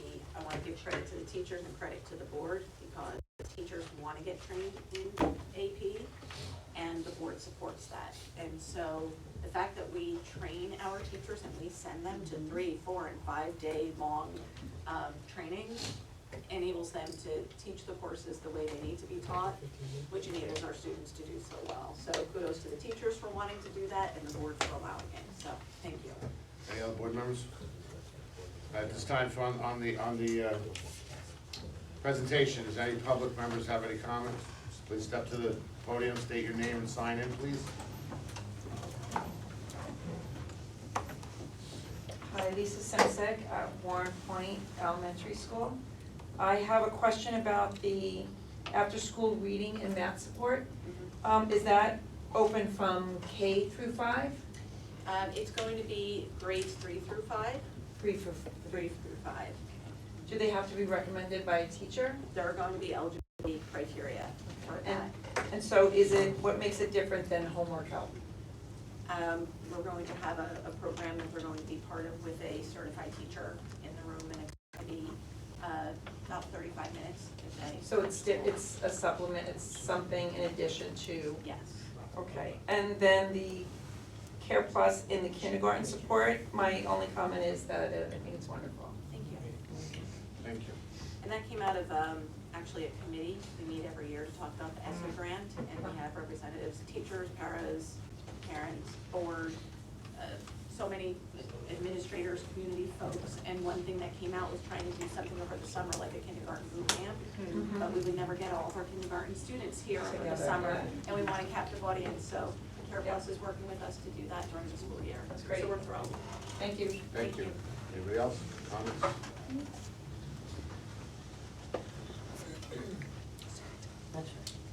Dawn Ebner, Natalie, I was hoping you could flip to the slide that has the ELL. Sure. It might take me a little while to get Okay, there because that's it's all not very responsive. But you can ask your question. As you approach, I know you were talking about like some of the diagonal looks to look at a cohort, and I'm just wondering if that is similar on the ELL, or is there too many people who like test out to really compare that? Because when I was looking, it looked like there was a significant increase, but I didn't know if that was just tested out, or did those kids really, Yeah, did it that is. percentage really? It's probably a little easier for us to find true cohorts for Ls because we might have 180 of them across district compared to thousands of students across district. But I don't think it's as easy to do that. Can I just grab somebody's for a moment? Because I couldn't see what slide number it was. I know that. No, probably it's was just, easier for you it's when I not thought, responding very well. So with the Ls, if you look, 29% of our kindergartners in 2018 Right. were advanced, so they're all now out of the mix. So now that cohort has just been shrunk by almost 30%. Okay. So it would be hard to do that diagonal with them because so Okay, because when many you go to students- when you go diagonal across, the numbers jump significantly. to how many are, Are advanced, right, so most were kids they by like, their second, hopefully that's by their second year in they the really are that program much that more they're, advanced. that they're jumping across? We jumping really over, okay. try not to keep our Ls in the program for longer than 3 years if we. Right, Right, so absolutely. ideally, the students really are getting out, and that's why you're seeing those big jumps. So 30% left the first year. Right, And now right. out of who's left, you've got 78% or something like that getting out of the Okay. program, so. Right. But I would have to really look at the kids Really, really, individually. okay. Yeah. All right, and just a, I guess, point of order, we are going to be able to talk to the agenda items prior to the. Meeting's over now. Thank you. Oh, well done next time.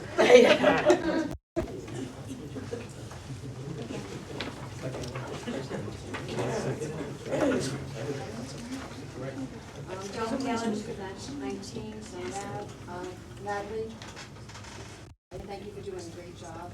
And I liked when you had like the 3 years, that everybody increased, which tells me you're looking at the data as a teacher, and you know that things that they need, and you are addressing them. Because that's important, because it might just stay the same year after year, but I Absolutely. appreciate you for doing that. You have to look at it both ways, right? So you have to say traditionally in 3rd grade, is there a skill that we're not teaching well enough to our students, right? So you do have to look at it that way, but then you also have to look at the subset of kids to say, what do they individually need? And I appreciate you for doing that, because I taught 3rd grade, so I know how it works. And you did a great job, that's wonderful. Thank you. Thank you. Anybody else? Okay, seeing none, we're gonna go to the agenda. Dr. Marquezine.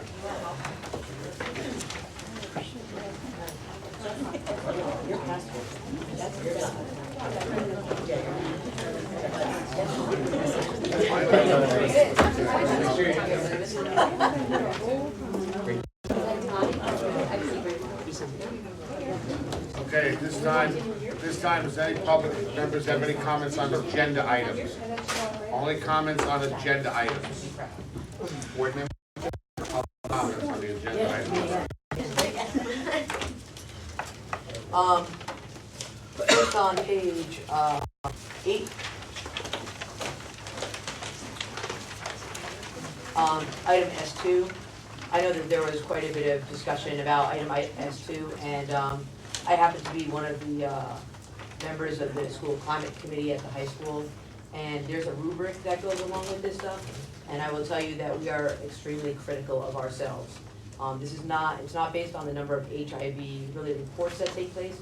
It's the entire climate culture, from the physical attributes of the school to the community involved with the school. So it's not anything. I just want that to be clear, because I don't know if that really came across as it's not, like I said, it's not just based on the number of HIV reports that are out there. It's, you know, from the physical structure, how big is the hallway, you know, and some of those things are not gonna change, you know, like, you know, so that's one thing I wanted to just point out to everybody who's listening. And you also, it was a great point on pointing out, I would share the rubrics, but I don't wanna put anybody to sleep. Yeah, they're quite And so they, actually, I believe, if I'm not mistaken, that the first year it came out, you were able to self-assess, and the second year, the state kind of caught on. It was like, no, now you have to show evidence. Yeah, right. That you did these things, and that you had these programs. You can't just say, oh, you were great at addressing bullying. It's like, no, but what programs? Show us how you tied it to your curriculum, your lesson plans. So you really have to, you know, prove it. Right, and like I said, we are, being part of the committee, we're extremely critical of ourselves, because, like you said, we want to know the. Thank you for that information, Another item I just wanted to talk to on the agenda is on page 35, letter E. Actually, 2 other ends. Letter E. 25. Sorry. 25. We're talking about public comments now? Get there yet. What's that, 25? 25E. Okay, thank you. 25E, that is what you were talking about with the intervention, right? Okay, and this is the K through middle school. 3 through 5. 3 through 5 and the middle school as well. Hold on, let me just. I believe. Put the glasses on. That, yeah, I'm putting my glasses on. That is 3 through 5, yes. The first chart. For the first chart. Okay. That was the Wednesday, Thursday, Friday. Right. Oh, the chart on the back then, right? Yes, it goes from page 25 at the bottom to the top at 26. Okay. Yep. Okay. And then I know I said only one more thing, but I do want to personally congratulate Sue.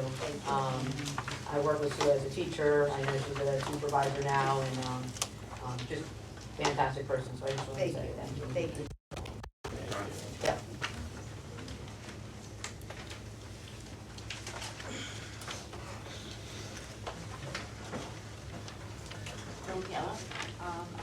I want to comment on the safety school project. I did that in my school many, many years ago, and I think it's the best project ever.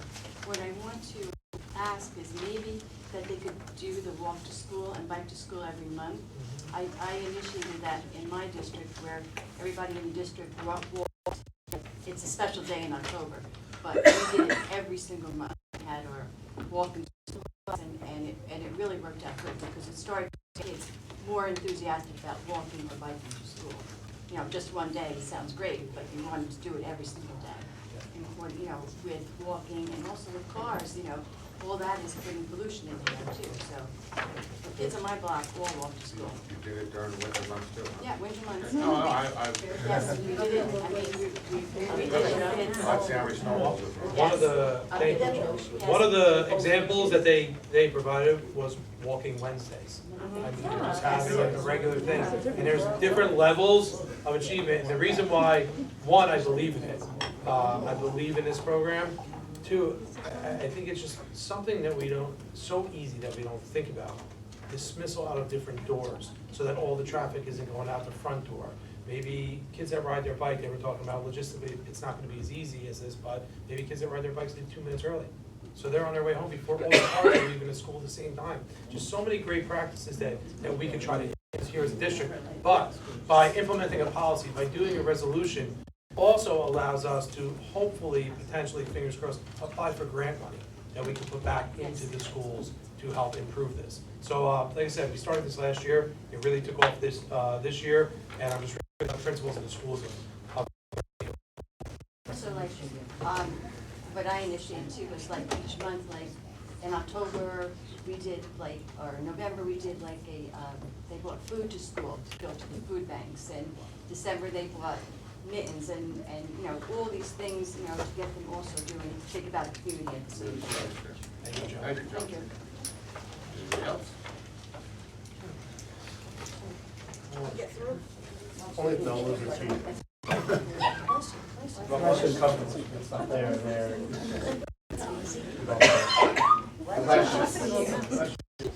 Don't worry, next time there'll be a fee for that.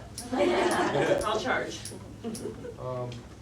David Tratner, Allison Street.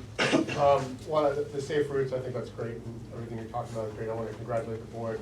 And Dr. Cohn, I know she led the way, and I remember she talked about it even during the campaign back in 2017, so I think that's awesome. Also, a question about F5C, page 33, the custodian. Is that like a resolution to open to bid? Is that what that is? Yeah, so our current contract is ending at the end of the school year, so this motion gives us the ability to go out for RFP again. So it's just kind of an administrative. It'll be another continuation. Okay. Yeah. I got it. Is it something that we're ready. hoping to change, or? Or is it just an administrative act to open it up? Okay. Yeah. Got it. Also, a question, I saw the policy meeting, is that open, is that a Yeah, full? it's open to public, Oh, yeah, meeting, okay. October 28th. Okay. We'll go over it. Policy, it's Lisa's show, not mine. All right. E3B, page 20, and you don't have to look at it, it's page 20, but it's just about the marching band. I want to, as a band parent, I want to thank you for the continuing support of the marching band, and you know, riding with the changes there. They kind of moved one day to the next day, and you know, it costs a little bit more money, but we appreciate the continuing support for that, and the support for music and the arts. Also, yeah, one thing, I think it's awesome that we have 7 pages of field trips to approve here, including a debate team. We knew we had a debate team. We've had it a long time. No, I know. I know you've known, but I'm just saying, we have a long time. We have a lot of stuff to watch. Thanks.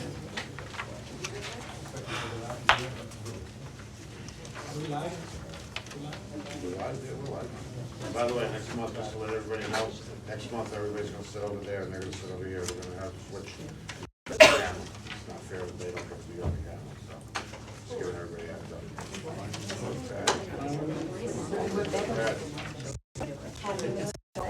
Andover Place. I want to congratulate Sue Gons. I am thrilled for her.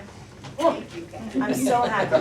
I'm a teacher at Warren Point School, and I'm sorry to see Nancy go, but I'm happy that she is gonna be the principal at Memorial. I feel thrilled for her, but man, we are winning at Point School, so I'm so happy about that.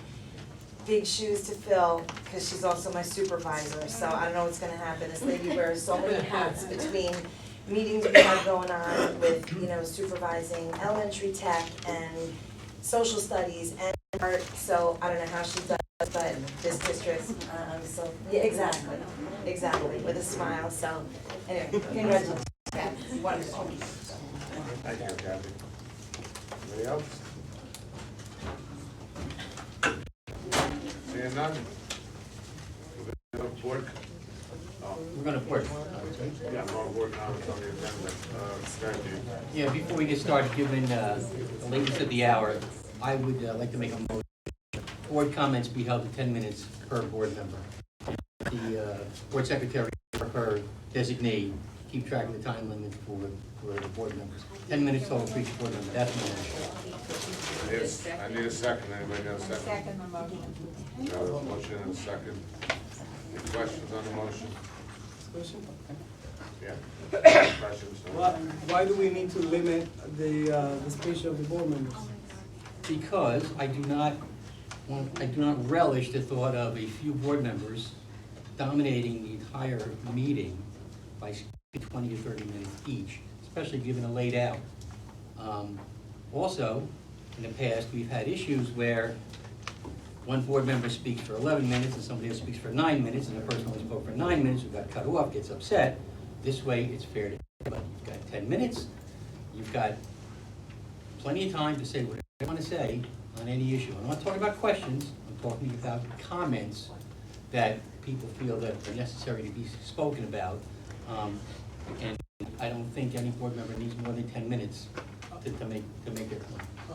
I respectfully disagree with you. I think it's not the purview, it should not be the purview of any board member to tell another board member how long to speak for. I think we have already agreed on a charter that we all signed, that we are to be adhere to professionalism and proper decorum. So if I speak for 5 minutes, it's not adhering to proper decorum and professionalism for another board member to speak for 25 minutes.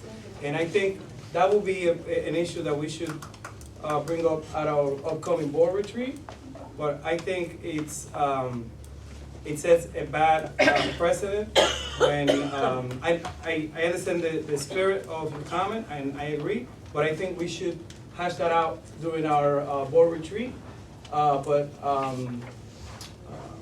everybody should be mindful of each other, you know, we shouldn't micromanage each other.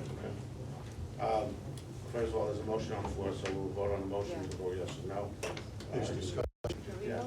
Excuse me, I'm speaking.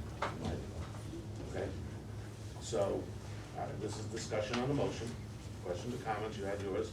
I'll listen to everybody and then we'll call for a vote. If we vote for it, we vote for it. If we don't vote for it, we don't vote for it. Every motion, according to Robert's rules, motion is always in order, okay? And everybody keeps saying point of order, it's point of information. The president's point of order. Go ahead, Mark. I don't really particularly enjoy when people are speaking at length. However, I do not feel that comments should be limited to a certain amount of time. We have all been elected to do what's best for our students, and if we have to stay here till 11 o'clock or 12 o'clock, so be it.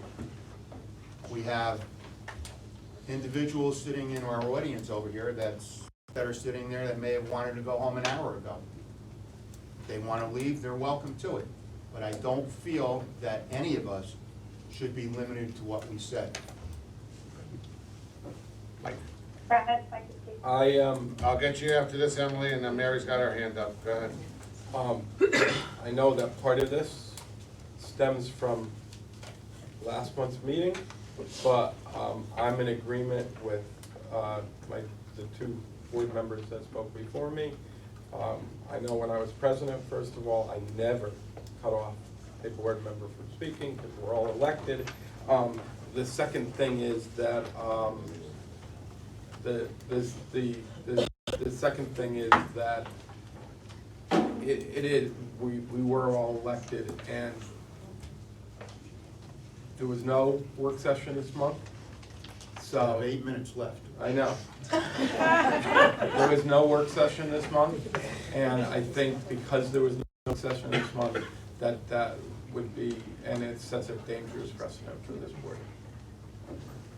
Just to let you know, there was no work session this month because we went to something. I know why there was, I People absolutely, don't- the people yeah, don't I know. absolutely know why there People wasn't didn't see it. one. I just want people to know that we voted to not go, so we can support Unplugged with Order. Emily?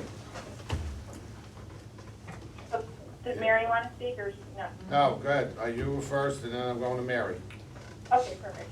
I'm gonna vote yes to this. I just wanna make it clear that I think that everyone has valid points and should be free to speak their mind, but I feel like 10 minutes is a plenty sufficient time to make your point, and it will better ensure equity of voice, which is an important characteristic of effective groups that I think we as a group can do better, and I'm supportive of some parameters on our group to help us function and move forward, so we're working smarter and not harder, and having long meetings just for the sake of long meetings, but rather having long meetings because we're out of ground efficiently. So that's why I'm going to vote yes. Thank you. Mary? Well, I'm gonna vote yes for the same reason, but it could go down and become a no vote. And if it does go down, then I wanna remind everybody that under the president, what we agreed to on the charter, that it says that the president can use discretion where appropriate to limit comment time by the board. And I feel that if the president decides to limit comment time by the board, it is something we all agree to do, and it is not a matter of accusing the president of being disrespectful. And I think everybody has to keep that in mind. It has nothing to do with this is if it goes down. I'm asking the president to exercise what we told you to do. Thank you. Mr. I have, Elise has her hand up, and I'm not gonna go back and forth. Everybody had a chance to make comments. We're gonna, if Cindy wants to, then we're gonna vote on it. But I'm making this motion. Elise? I'm just gonna say that I'm gonna vote yes. Originally, I was thinking it's kind of weird because we've never done that, but as I've been told many times as a board member, it doesn't matter if you've never done something before, you should be open to trying new things. So I'm gonna say for tonight, let's try it. I don't think it'll be enforced. Like, I think everybody will obey the time limit, so I don't think we'll have to even invoke it, but I think it might be a good idea to try it once. Say anything? No, just that I agreed, no matter what way the vote goes, I think we should definitely be cognizant of the board charter. It's time, I'm gonna call for a vote. All in favor? Raise your hand. Please say what the vote is for. The vote is for, the motion on the floor is that we limit the board comments to 10 minutes, or on the agenda, anything, 10 minutes. Okay. And so we'll do Request a roll call. We'll do roll call. Mr. Banta? Yes. Dr. Cohen? Yes. Ms. Quackenbush? Yes. Mr. Rosenberg? Mr. Santana? No. Mr. Spindell? No. Mrs. Wallace? Yes. Mrs. Frankel? Yes. Mr. Barbarulo? No. Yeah, 5 yes. 5 yeses, so we'll limit it to 10 minutes. I will tell you this. First of all, I want to thank Mary for bringing that up because it's been in there, and I'm not gonna deny it this year. President times because I've done in other jobs, and I've been basically told I'm doing micromanaging and stuff, and I don't appreciate it. But I'll let people talk, but please stay on the comments, the agenda. Let's not go off on thing. Does the board have any comments on any of the agenda items? Mary? Yes. One second. Emily, you have your hand up? Yes, please. Okay, I got you. Go ahead, Mary. Page 31, F1. So I want to once more thank Milne, Lindcrest, Forest, Redburn for the wonderful donations that they have made on behalf of the board, on behalf of the children that are going to get to go to the various trips, on behalf of the children that are going to see the wonderful assemblies, on behalf of the children of Forest with the sensory hallway, which is just amazing. and the National Circus Project. Tell me when that assembly is, I wanna be there. Thank you so much. What can we say? Thank you, Mary. Emily, you're up. Yeah, I wanted to ask about the enrollment numbers that Nick reported on at the very beginning of the meeting. I'm looking at page 4 of the agenda and looking at the change on September 30th of 2018. And the number I'm looking at is the total for all schools of 135 additional students. And I just wonder how is the number that Nick has different from the 135? What am I missing? I based our numbers off the October 15th count. That could be the discrepancy, I think. Where, say it again. One second, sorry, I was just getting a bottle of water. Which number? She sees this number. Here, Emily, I got it. I'll show it to him, okay? Thank you. You're welcome. This number here, line 3019 is 2022. This was 2017. Oh, yeah. No. 65. I was basing the number of how many students we ended the school year with last year in our seats to how many students we are at now in our seats. Did you hear him, Emily? Yeah, I still don't understand why there's such a big difference. Because the 135, September 30th of 2018 is changed from this September, so that should have accounted for the larger high school class graduating and a smaller class moving up. But for the sake of... No, well, I can get back to you on that. He'll get back to you on that, but he did explain, maybe you missed it in the beginning, but he'll get back to you on that, if that's okay. I'd like to understand why the two numbers are different. That's my question. No problem. And you and I, we could speak about it. I don't want to eat up my 10 minutes. You have 10 minutes too? Yeah, 2 minutes. Anything else, Emily? No, that's it. Thank you. You're welcome. Mark? Yes, just a couple of comments on the agenda. The first is, we all agreed, I believe it was last month, that we wanted some kind of data on attendance versus coverage for staff. And we never decided on the frequency. Yes? Yeah, I'll let you So finish. we never decided on the frequency, so I was wondering, is this going to be done quarterly and we'll see it next month? Is this going to be done monthly, or how is it going to be done? We did discuss it. This is our first meeting since September, and we spoke about it in central office. One, I'm gonna respectfully say that we don't discuss it here, because it involves personnel, and I really think maybe we should have a conversation in closed session about it with our attorney. But we just have the first month now at this point, now that we're in October. But when we had our board meeting last time, we had said, like, I know that we discussed this, but the month of September wasn't over, so we didn't have data at that point. But now that we're in October, I think we should have a conversation as a board in closed session first. That's fine. We could bring it up tonight if you want. Okay. Yeah. The other thing is, and I'm using the agenda that I picked up today, so I hope it's the same one as just to read. E1, page 13, I just wanted to say I'm very happy to see that mindfulness training is continuing, and that all our schools will be doing it. So I thank you for that. And the last one is page 6, F1. And I just wanted to read this. It's saying approval of instructional time for immigrant students, Title III immigrant. Is that the language that the state is using, or is that our language? Because to me, I'm finding it not very politically correct. I will, yeah, so it is the language that is used.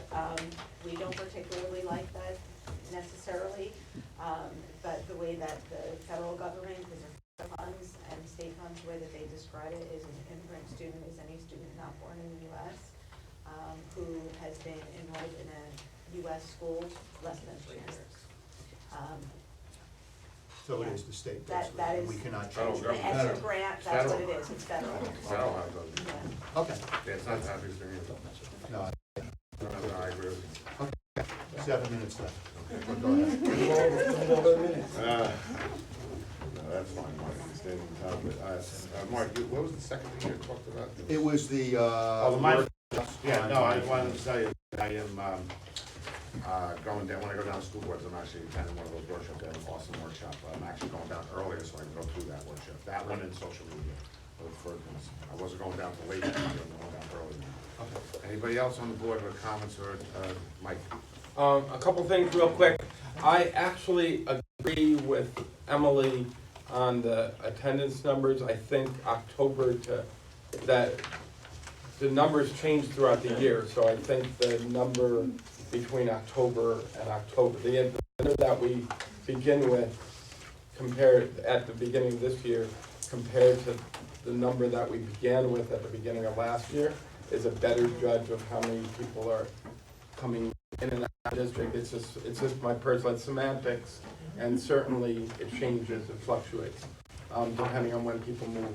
I'm smirking and laughing because it's amusing to me because we change it every single month. No, I know that. I know, and from Bruce to me, and every month we look, maybe we should move the table down here. Maybe this column gets a little confusing for everybody. So we're constantly looking at it and changing it. I just know that my priority is how many kids are in the seats today in Fairlawn Public Schools. But I hear your point, and we'll take a look at it, and we'll report back. And the other thing I wanted to say was I'm pretty impressed that we're using the funds for regardless that it's poorly worded. I'm pretty impressed with that we're doing so much extra work with our immigrant population because it's increasing every year, so it helps with the divergent population. And I was also impressed with the immigrant parent workshops, and I think that actually impressed me just as much as the children itself, because definitely is Help the needed. parents. What? You're trying to help the parents. Yeah, no, it's definitely important, and I believe that is it. Thank you. I think, have we spoke about that parent night here at our board meeting? All right, I'm gonna speak about it because it is very impressive, and thanks for pointing it out. I know a lot of hard work went into this night. It's coming up. The date is? November 4th. November 4th. It went out on Peach Jar, so plug for Peach Jar. So several years ago, we started using Title III and Title III immigrant funds to hold parent education workshops for our parents. Last year, you might remember, we explained to you how we did the bus tour, and we brought the parents around Fairlawn and showed them important places in the city. So instead of holding that periodically throughout the year, again, out of group discussion, we decided, why don't we try and do it on one night? Less burden on families. They can come out one night, go to any number of different workshops. We're holding 3 different sessions. We're providing childcare, so if that's not, hopefully we'll allow them to now come. We'll have some of our EL teachers available with some refreshments and doing a Q&A with parents that can stop in and ask about the programs. And we have about 18 workshops at a variety of levels. We're going to be talking about how they can help their children apply to college, financial aid issues, anything surrounding college, high school graduation requirements. We're going to be talking to them about how to use Genesis. We're going to talk about community resources available to families, how you can help your child with literacy or math.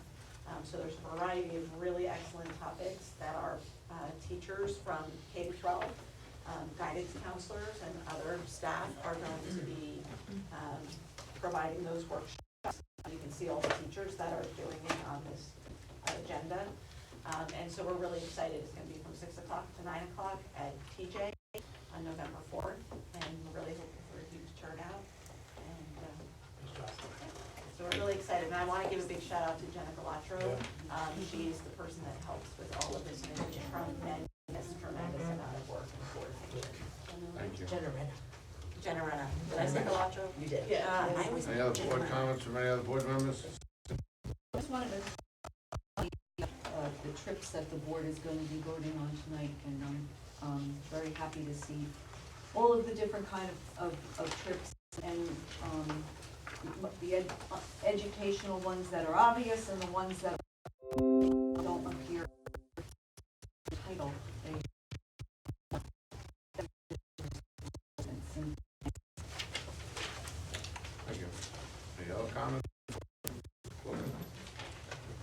gonna put my timer because I don't wanna be, I wanna go over the. No, I can do it for myself. First time. In G1, I read the minutes. What page is that on, sir? I don't have the pages. Just the rubber ruler. On G1, on the minutes, I read the minutes carefully. I will be voting no for the same reason that I have been stating in prior minutes. We are a public body, so in any public entity minutes, when a member of an elected member speaks or makes certain comments, or the audience, the minutes are supposed to reflect the name of the person that speaks. So in the minutes, I noticed an improvement in one particular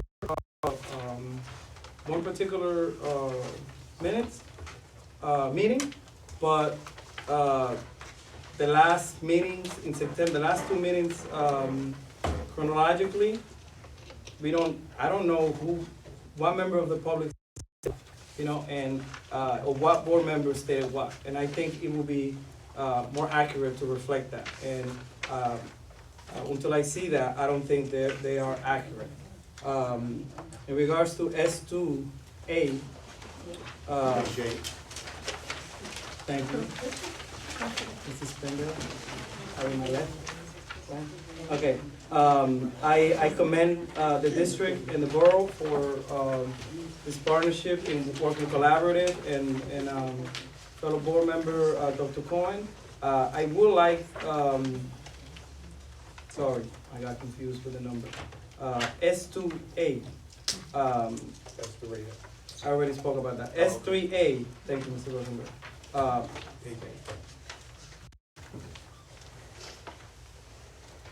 I would like to have an accurate from Mr. Norcia, an accurate number of how many bike racks do we have in each school.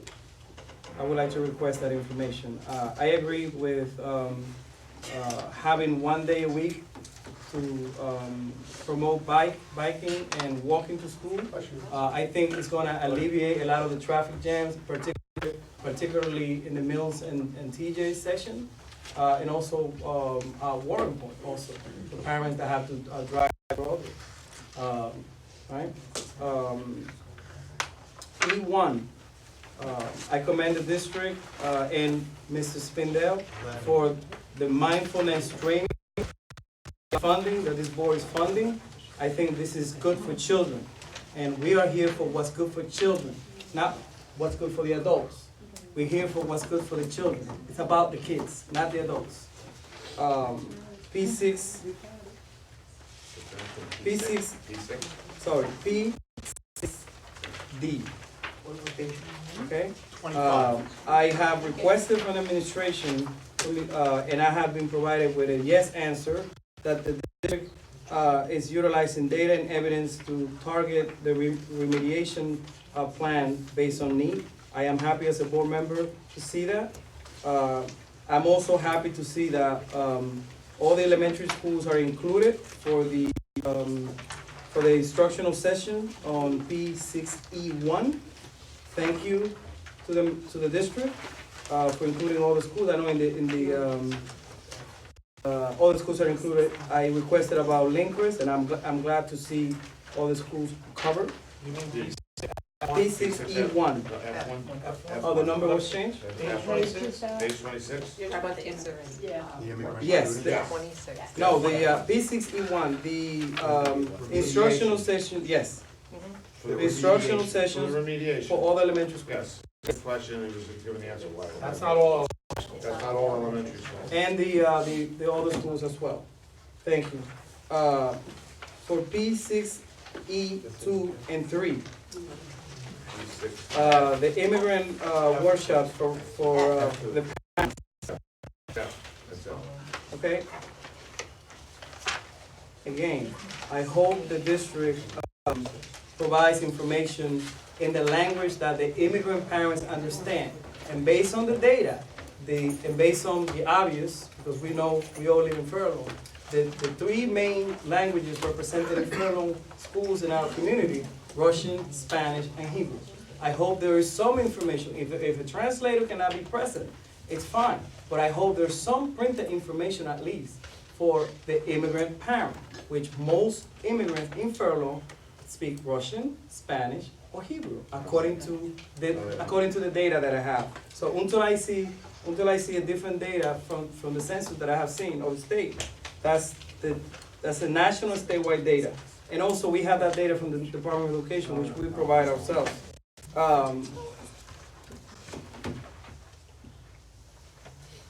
F5B, administration for providing a copy of the comprehensive maintenance plan. I read it in its entirety. And on F5C, okay, I would like to see savings going forward with what we're doing, approving for the district to go out and get proposals. I'm looking forward for savings for the taxpayers. Saving so we can get more value for our money, more value for our hard-earned taxes. Because the more value that the district gets, the more the children get. And it's not about the adults, it's about the children. We're here for the children. If I have to be here in the morning speaking for the kids, I will be here until 1 in the morning to speaking for the children. Every child. Thank you. Okay, just an answer to your question about the minutes. According to Robert's rules, which all organizations go by, you have to just give a summary of the minutes. You don't have to give word for word or anything else like that. So just to give an answer to that. Why can't we go above and beyond?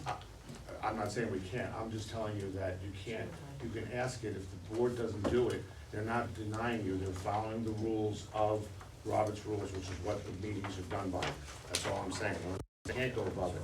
Second of all, you're asking for stuff in different languages.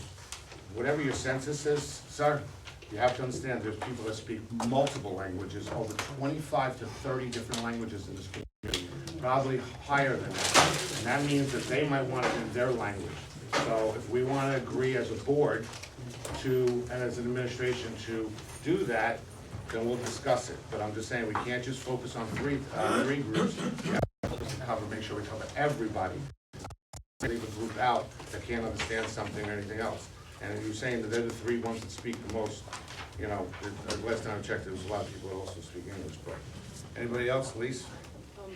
I take offense to that comment that you just made. You can take That is offense, very that's offensive fine. for you to make that comment, Mr. Well, you've made Barolo. offensive comments to me. No, So, I am advocating for everybody in furlough, and you're not respecting the English population in furlough. Excuse me, I'm the president, okay? And I'm advocating for all the people, the children like I have. So don't say it's insulting, because you've insulted me with some of your It's questions and insulting what you comments. make. Well, I'm insulted by you sometimes too. End of this conversation. Go ahead, Elise. So I just wanted to say that the website has like a translator on it. And, Yes. And so any documents that you're gonna give out, you can put on the website and print Translated. the translations if you'd like to do that. Or just have a computer there so people can get translations. And also the Roberts Rules of Order. I just wanted to say it specifically states that it shouldn't say member names. So cause you summarized, but you left that sentence out, and I just think that's very specific. It's not supposed to say, Elise said this, and Ron said that, and Wilkin said this. It's just supposed to say these ideas were carried through during the meeting. So I think it's very important for minutes to be more general and not so specific. Any other questions or comments by the board? Sorry. Mike? I didn't use my 10 minutes, so I just figured I would. I had forgotten that I wanted to say something about Safe Routes to School. And I agree and echo that, Emily, you did a great job with that. One thing I want to also, I'd love to stress to the parents when it comes to Safe Routes to School, all students don't have to be dropped off at the front door of every school. And I think a lot of our traffic problems could be eased if, like, people, especially around the middle schools, if the students are dropped off, you know, at Memorial Park, and they walk around the park to get to get to school, in front of the high school, if they stop on Bel Air or 12th Street, and the kids walk a block to school, it's not gonna be the end of the world. It will help them get a little bit of exercise in, and it will ease the traffic immensely among our schools. So I just wanted to mention that, and I had forgotten to mention it before. Thank you. Thank you. Any other board members? All right, we're gonna go to the agenda.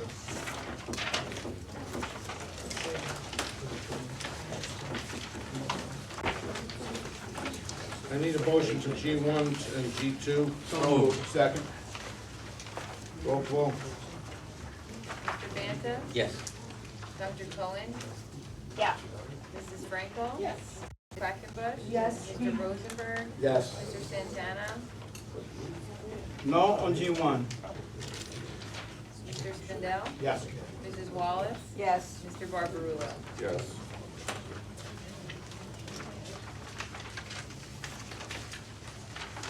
Do you have a motion for S1 to 3? So moved. Second. Roll call, please.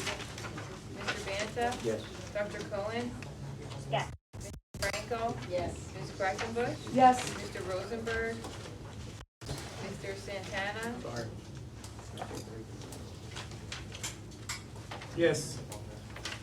Mr. Spindell? Yes. Mrs. Wallace? Yes. Mr. Barbarulo? Yes. E1, attendance of conferences. E2, approval of extracurricular trips.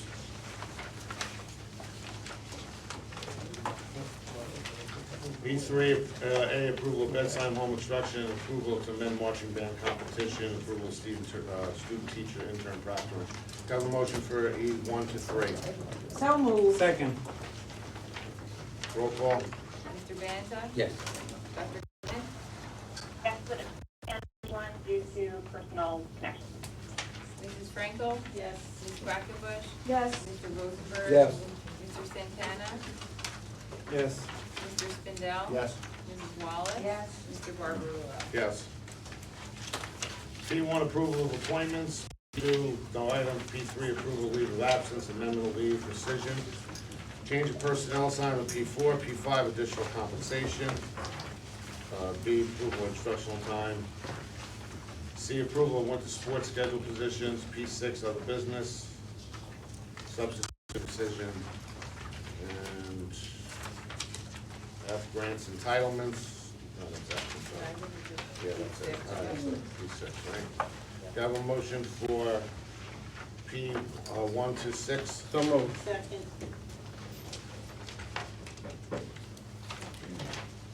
Roll call, please. Mr. Banta? Yes. Dr. Cohen? Yes, except abstain on P6F1 because of personal connections. Mrs. Frankel? Yes. Ms. Quackenbush? Yes. Mr. Rosenberg? Yes. Mr. Santana? Can you, pass me? Call me. Mr. Spindell? Yes. Mrs. Wallace? Yes. Mr. Santana? Yes. Mr. Barbarulo? Yes. I know. SC1, approval of tuition and transportation. SC2, approval of bedside home instruction of classified students. SC, other business, no items. Motion for SC1, 2, 3. So moved. Second. Roll call, please. Mr. Banta? Yes. Dr. Cohen? Yes. Mrs. Frankel? Yes. Ms. Quackenbush? Yes. Mr. Rosenberg? Yes. Mr. Santana? Yes. Mr. Spindell? Yes. Mrs. Wallace? Yes. Mr. Barbarulo? Yes. F1, approval of acceptance of gifts and grants. F2, approval of F3, approval of bills payable. F4, approval of monthly reports. F5, other business. Do I have a motion for F1 to 5? So moved. Second.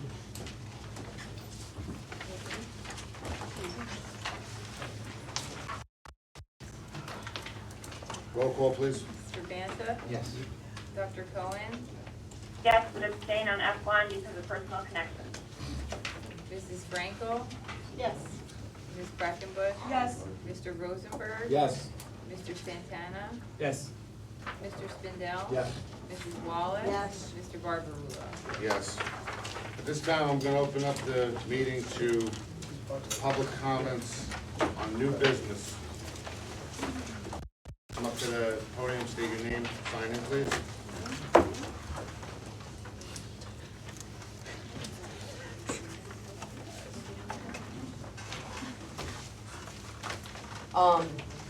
A couple of items. First, there was a discussion before, during Natalie's presentation regarding the drop-in or the appearance of a drop in math scores at the middle school level. And there was also discussion about potentially spending more time on math in the middle schools. I'm not opposed to having a increase in math scores. I do have concern about what, and I'm not asking for an answer for this right now, but what, if we spend more time in math, what are the kids are gonna lose out on to replace, to give them that extra math time? Because as, you know, I think most of us talk about, we wanna have well-rounded students and not just, you know, people who are focused on, well, very math and literacy. I think it's important to educate the whole student, so that's one comment. The next thing is, there's a discussion about the AP classes as well, and the exceptional scores that we have in AP, it's 87.5%, get a 3 or higher. And of course, that is due to the fantastic teachers who are accessing the training, as Natalie said, and providing a great education for the students. But I think it's also the preparation that the students had prior to actually getting into that class. And the teachers who spent the time engaging the students in those other courses that they had to take, and meeting the essential prerequisites for those classes to enhance their likelihood of success. So I think it's not just, you know, the AP teachers, everybody else, and the kids that we have to make sure that the kids, you know, can be successful in those classes. So, and then finally, hopefully I'm not out of order here, but I would like to say that as an adult and an employee of the district, I am also here for the children. And hopefully it wasn't meant, comments that was made was not saying that all of us are not here for the kids. Certainly, I wouldn't have gotten involved with my personal career if I wasn't interested in helping children. But I also want to state relative to that, the way that somebody treats their employees and the people that they work with, and the way the board sees their employees and the adults, and the support that they give for them, not just the children, is reflective of how well and how successful the students are as well. So hopefully nothing was meant by the comment, but I personally did not take it in a positive light. And like I said, I'm here for the kids too. Thank you. Thank you. Anybody else? Public comments on business? Hello, Robin.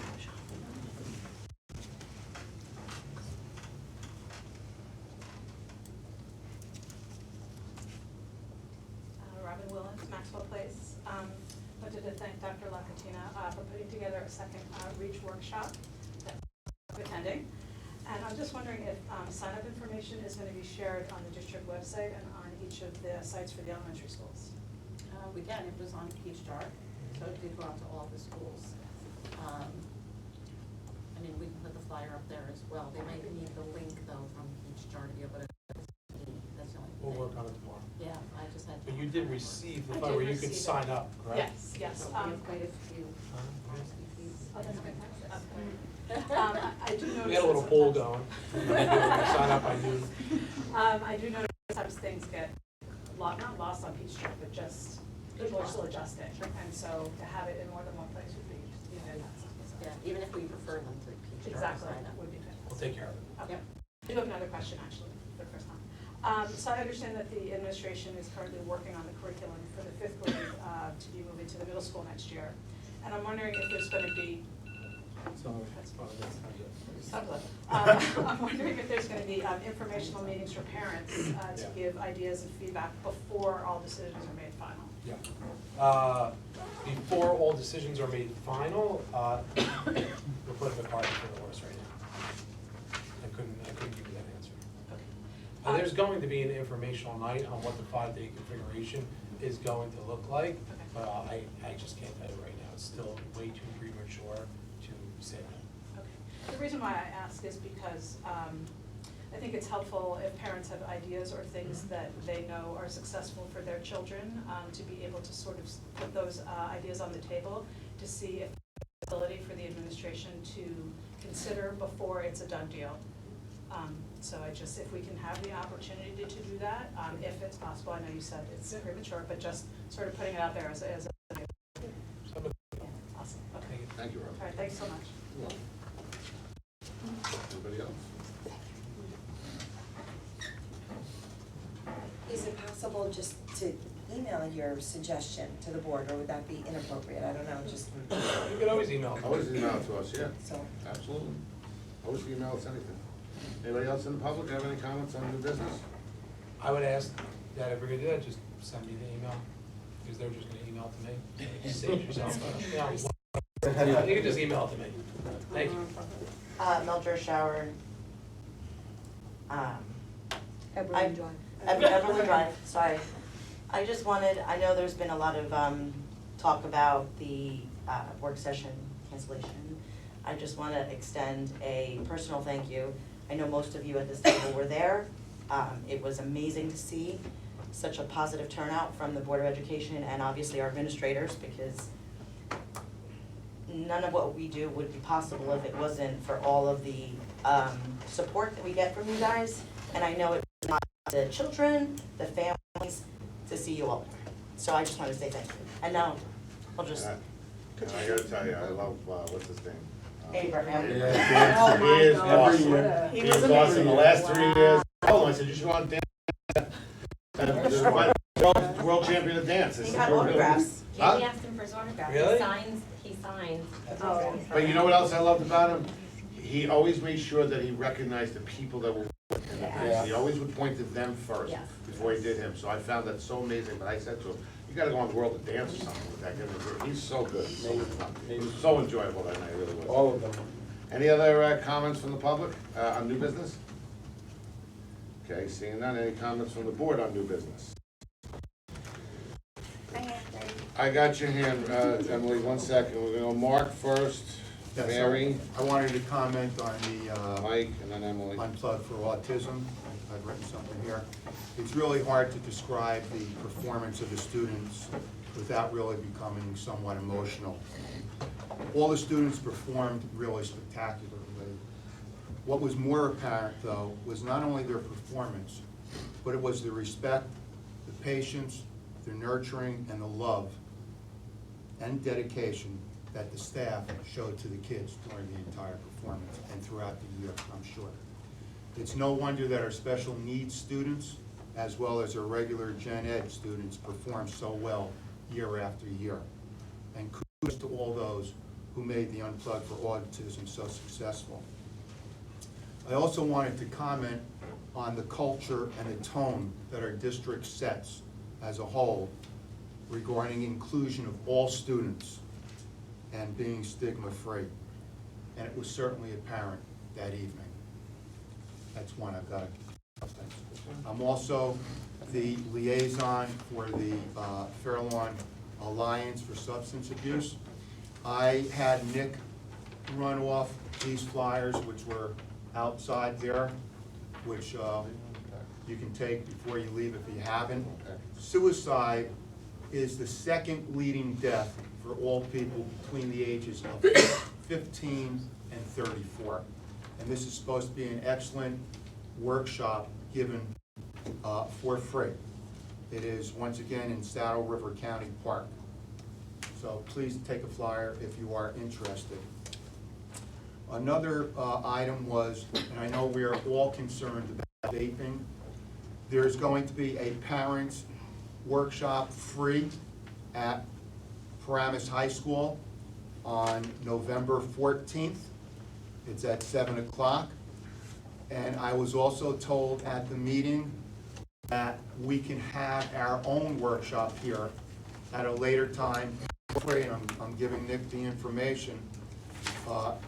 If he is interested, or if the administration is interested in having a workshop on vaping for parents, you need to call Carol Wagner at the Health Department, and she will set everything up for us. Another item is Pathways to Addiction. These are whole assembly programs that are offered to our 7th graders as well as 9th graders, free once again. And if you're interested in that program for us, you can contact the prosecutor's office.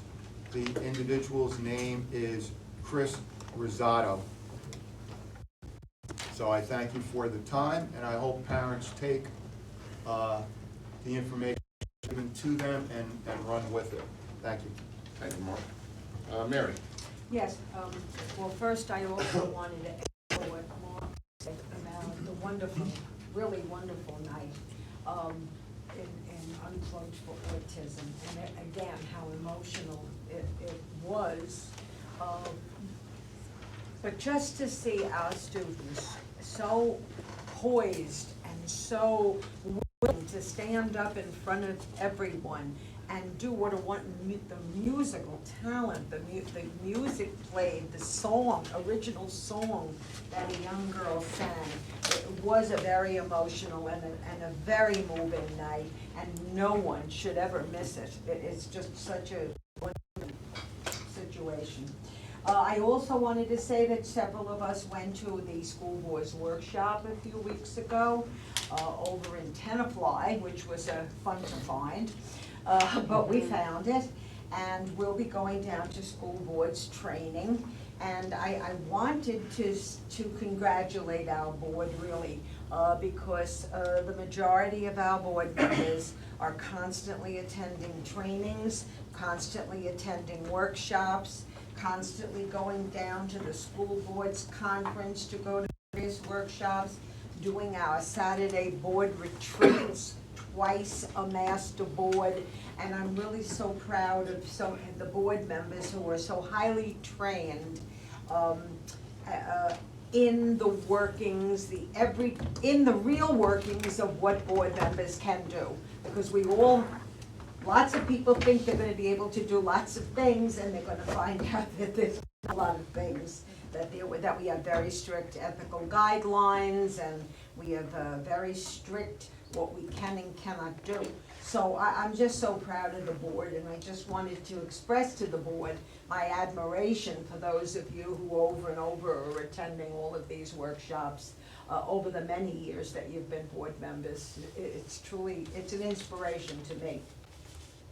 Thank you, Mary. Hey, shout out to Dawn, who was up there and Unplugged for Autism. No, I She knew was, it. dude. Yeah, she was. Big props.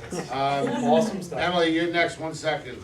I just wanted to let everybody know, we got a card from the Warren Point 5th grade committee. They wanted to thank us so much for your support of our first ever food truck event at Warren Point Elementary School. It was an excellent event, very well run, so they sent us a thank you card. I wanted to let everybody know that, the board. Emily, you're up. Okay, just a few things. So I just want to echo thanks from Marvin, from the community, to the administration for following through with the second REACH presentation. I hope it's as successful as the first one sounded to be. The other thing I wanted to say to my board colleagues is that I haven't forgotten about my responsibility for programming an online survey regarding our committees and liaisons. I plan to do it probably over this weekend, so I just wanted to give you a heads up that it's still on my mind and I'm working on it.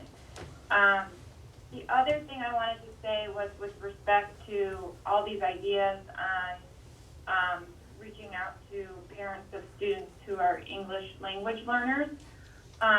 this is just a question if the administration would ever consider this, but, you know, we do have a wonderful position in our district, that's the community relations role, and I'm wondering if there would be ever an opportunity to try to conduct or invite parents of ELL students to a forum or some kind of focus group, just to try it, just have two-way dialogue to hear from them directly on how the district might be, what their experiences are in the district. We can make assumptions, you know, they need translation or whatever it is, but if we're not asking them, giving them a platform for describing what issues they're facing and what's working really well and what's not working really well, we might not be actually doing the things that are actually going to be helpful to them. So if they're, you know, invited to this, what sounds like a wonderful event, that might be a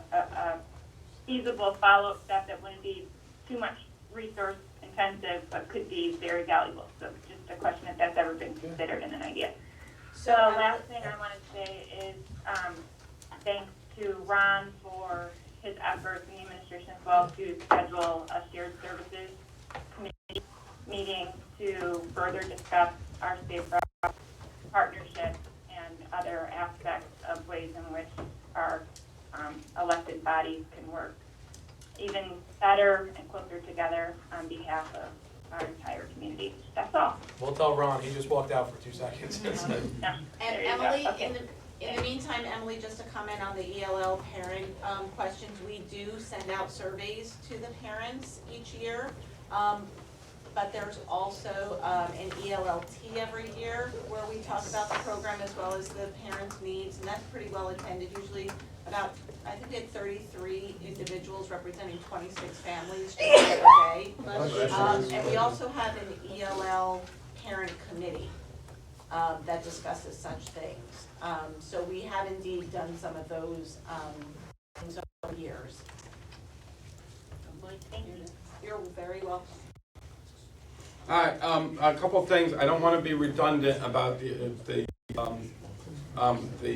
concert, Unplugged for Autism, but yeah, going to that year after year, it is just an amazing thing. But what amazes me more, and you know, we always talk about the Bridges program and our very high needs programs. I also want to not forget those special ed students that are in the middle that do get involved in a lot of these programs, and a lot of their parents belong to Place. And I don't want to forget them either, because we're doing stuff for everybody. So a lot of times we forget what some of those kids do, what Sharon Bregan is doing, TJ, etc., with kids. I'm sorry I mentioned the name. I apologize for that. The other thing I want to mention, now I just forgot what it was, because I took too long on that one. As far as there was no education meeting this month, because we wanted to spend the time trying to go to the REACH meeting. So I invite the education committee and any other board member that wants to go to one of the REACH parent meetings, and that would be in place of an education committee meeting this month, because we got time, date, a lot of conflicts. The last thing I wanted to say, I remembered what I wanted to say, and I'm sorry I didn't say it before, but I think it's just important for us to think of mindfulness when we're talking this whole mindfulness thing, for us to think of mindfulness for teachers as well as students, because if the teachers are feeling well, then that's going to relate to the students. And I know that there are programs out there to include teachers, because if the teachers are calm and the teachers are not feel this stress, that's gonna go right down to the kids, and the kids are gonna benefit more with it. So I just wanted to make sure that I mentioned that, and thank you very much. I hope I didn't use too much time. Cindy? I just wanted to talk, this is kind of like on a lighter note. I unfortunately was unable to attend, the autism, and I was very disappointed that I couldn't, make it, but I had to stay late for work constraints, so maybe next year you could get after the tax deadline of October 15th, because, I just was working way too late. And I do apologize for not being there, because the special education population in this town is very near and dear to my heart. And that's what I actually wanted to say about our paraprofessionals that work with these children, and when you see them going on stage and being boldened, it's probably because that paraprofessional has put that instilled in them the confidence, the clarity. They get to know them. They spend more time with them sometimes than their moms and dads during the course of a school day. So I don't want, when we're thanking the special education teachers and stuff, I would be remiss if I didn't thank the paraprofessionals, because they are the heart and soul of the classroom with that teacher. Thank you, Cindy. Hey, Mary? Yeah, I have a request for the PTA. You must stop all these wonderful fundraisers at Jersey Joe's, because it's not on the Weight Watcher, and I'm killing myself. You can go to Jersey Joe's and order a subject. You don't have to get the bread. Next week. It's wonderful, all the fundraisers, and I just wanted to congratulate the PTAs and PTOs for all the fundraising that they do. It's really wonderful. They do a great job. I've gone to 4 car washes yet to get my car washed. You have to clean car now. No, I can't, because my car leaks, but I've donated to all 4 of the car washes, and I try to go to everything I can to help the kids out and everything else like that, so. But again, as I always said, our PTAs and PTOs wouldn't be anywhere without them, so. Any comments by the board, or, If I may, may I make my comment? Yeah, absolutely. Yeah, you're right. Thank you. I will not use the cell phone, because I don't know how to use this Don't worry about timer it. there. I will use my clock, Just speak. my Don't worry about it. watch. First of all, New York State banned vaping, which is very bad for our youth. We all know that. I think we need to speak as a board and send a communication to our legislators to make sure they are also pushing that. I think the best thing that can happen, it's that vaping stops, because the studies show that the repercussions to our youth are dangerous, very dangerous.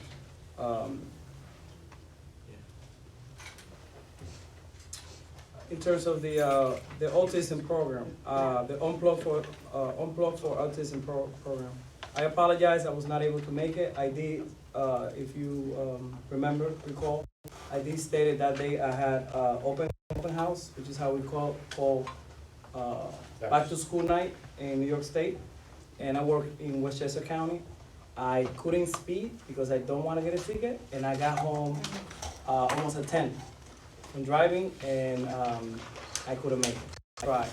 I apologize for not being able to make it. I got home very late.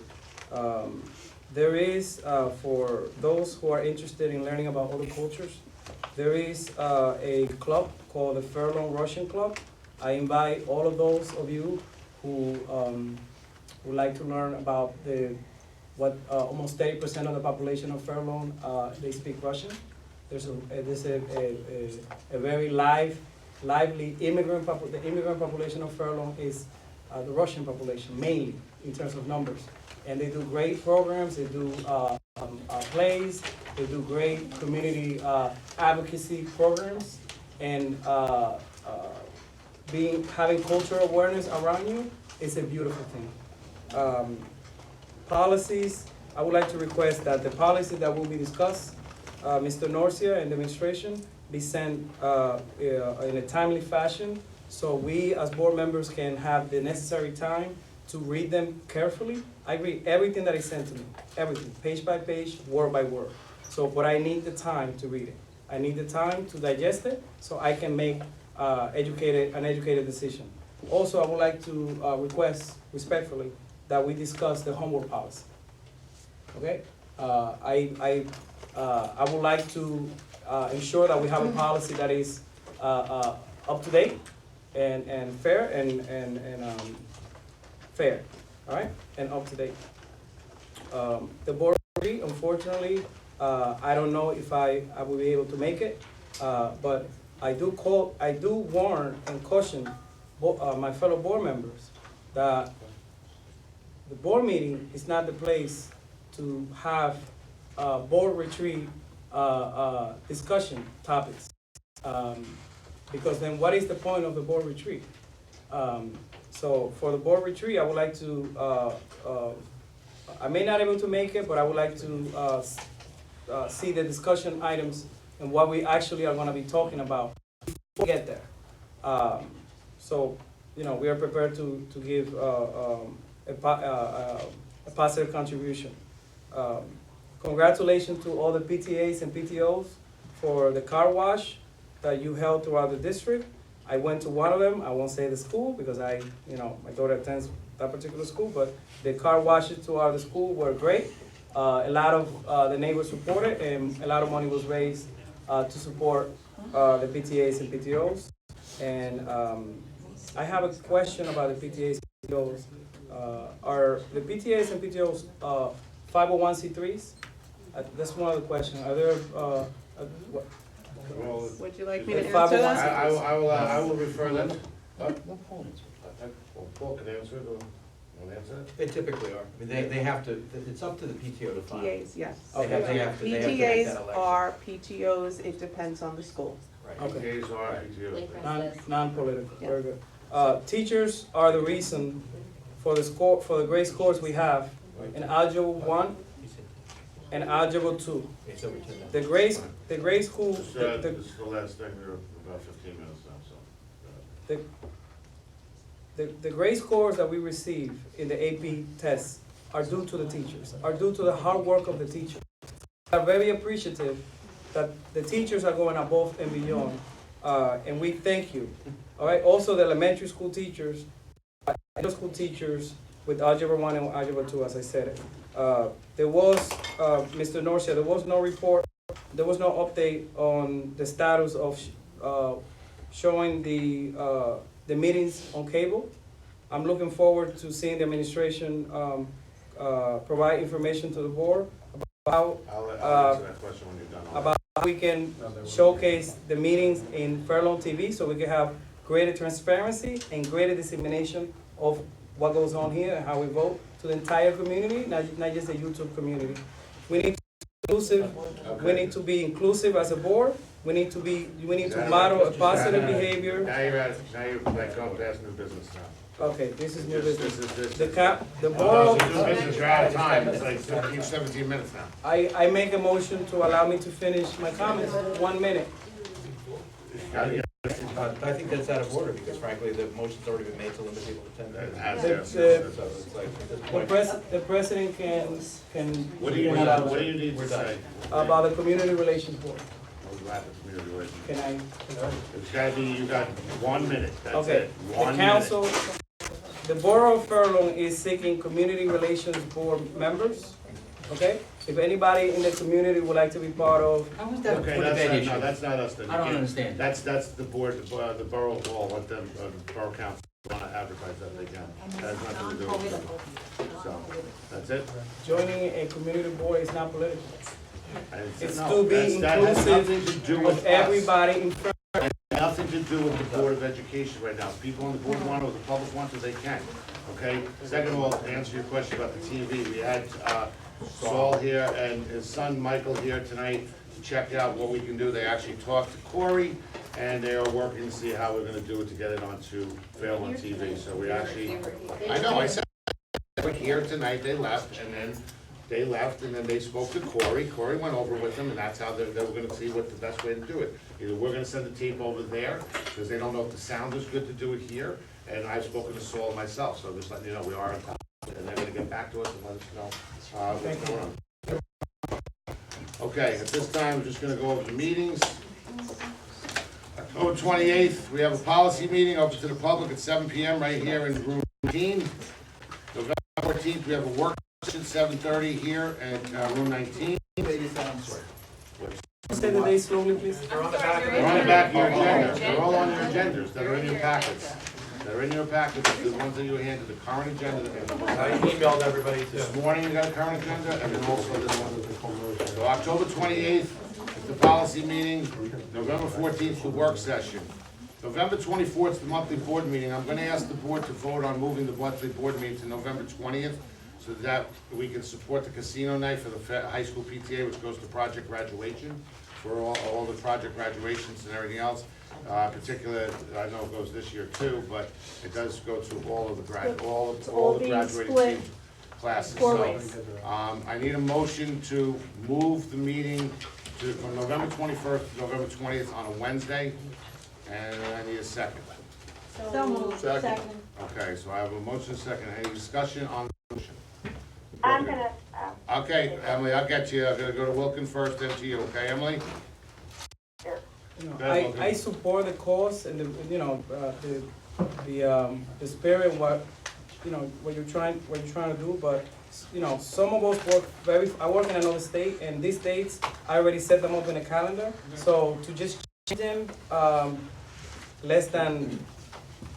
to just change them with just a 30-day notice, that is, difficult. And I think, we as a board, we can support, the cause, without having to change the meeting day, because, it's. Emily? So I absolutely won't be able to make it on November 20th. I teach that night, and I plan my schedule for my work with the assumption that our board meetings are always on Thursdays. Okay. I think that we are definitely support all our PTAs in multiple ways, and I think it starts a slippery precedent of when we're going to reschedule something for one PTA and not another. And there's always something in our big districts going on that's going to conflict, and we were elected as board members to hold regularly scheduled monthly meetings, and I think if we start changing them to any day, regardless of whether it's a day I can make or not, it just opens up a lot of question why we're doing it one time and not the other, and we have to spend more time with the board talking about more board processes and not talking about things that matter to kids. So I think we should stick with the structure, work within it, Okay. and unfortunately it's a conflict, but I'm going to be voting no on this one. No problem. Thank you. Go ahead, please. I was just gonna say that, there used to be sort of like a calendar, like, elementary PTAs met on Monday, and Yeah. middle school met on Tuesday, and high school met on Wednesday, and pretty much Thursdays, like the third Thursday was like was the board meeting, so Yes. that was always like none of the schools normally had like any of the big events on the third Thursday. Not to say that you shouldn't have planned the event, I'm thrilled to death. No, I'll I let am- you talk. I am thrilled that the high school, is finally doing, real fundraising, because for many years, we were, having kids in high school, we were not, permitted to do any fundraising like that, and it was, very pleasant for me to see that the rules had changed, and, so I just wanted to say that maybe we need to sort of get back to like having, something like that, then you would be able to go to like a lot of events, because they wouldn't be on the monthly, on our calendar. Okay, thank you. Mark? When is the monthly schedule made up At our organization meeting in January. for the entire year? Yeah. Okay. You say then that you're gonna do the fourth Thursday or the third Right. Thursday, and we put a preliminary list, and then we change Okay. them if something happens. I would request that in the future, that this calendar be looked at from all the schools. I know you have a comment. Well, I'm gonna And- talk then. Yeah, can I get up?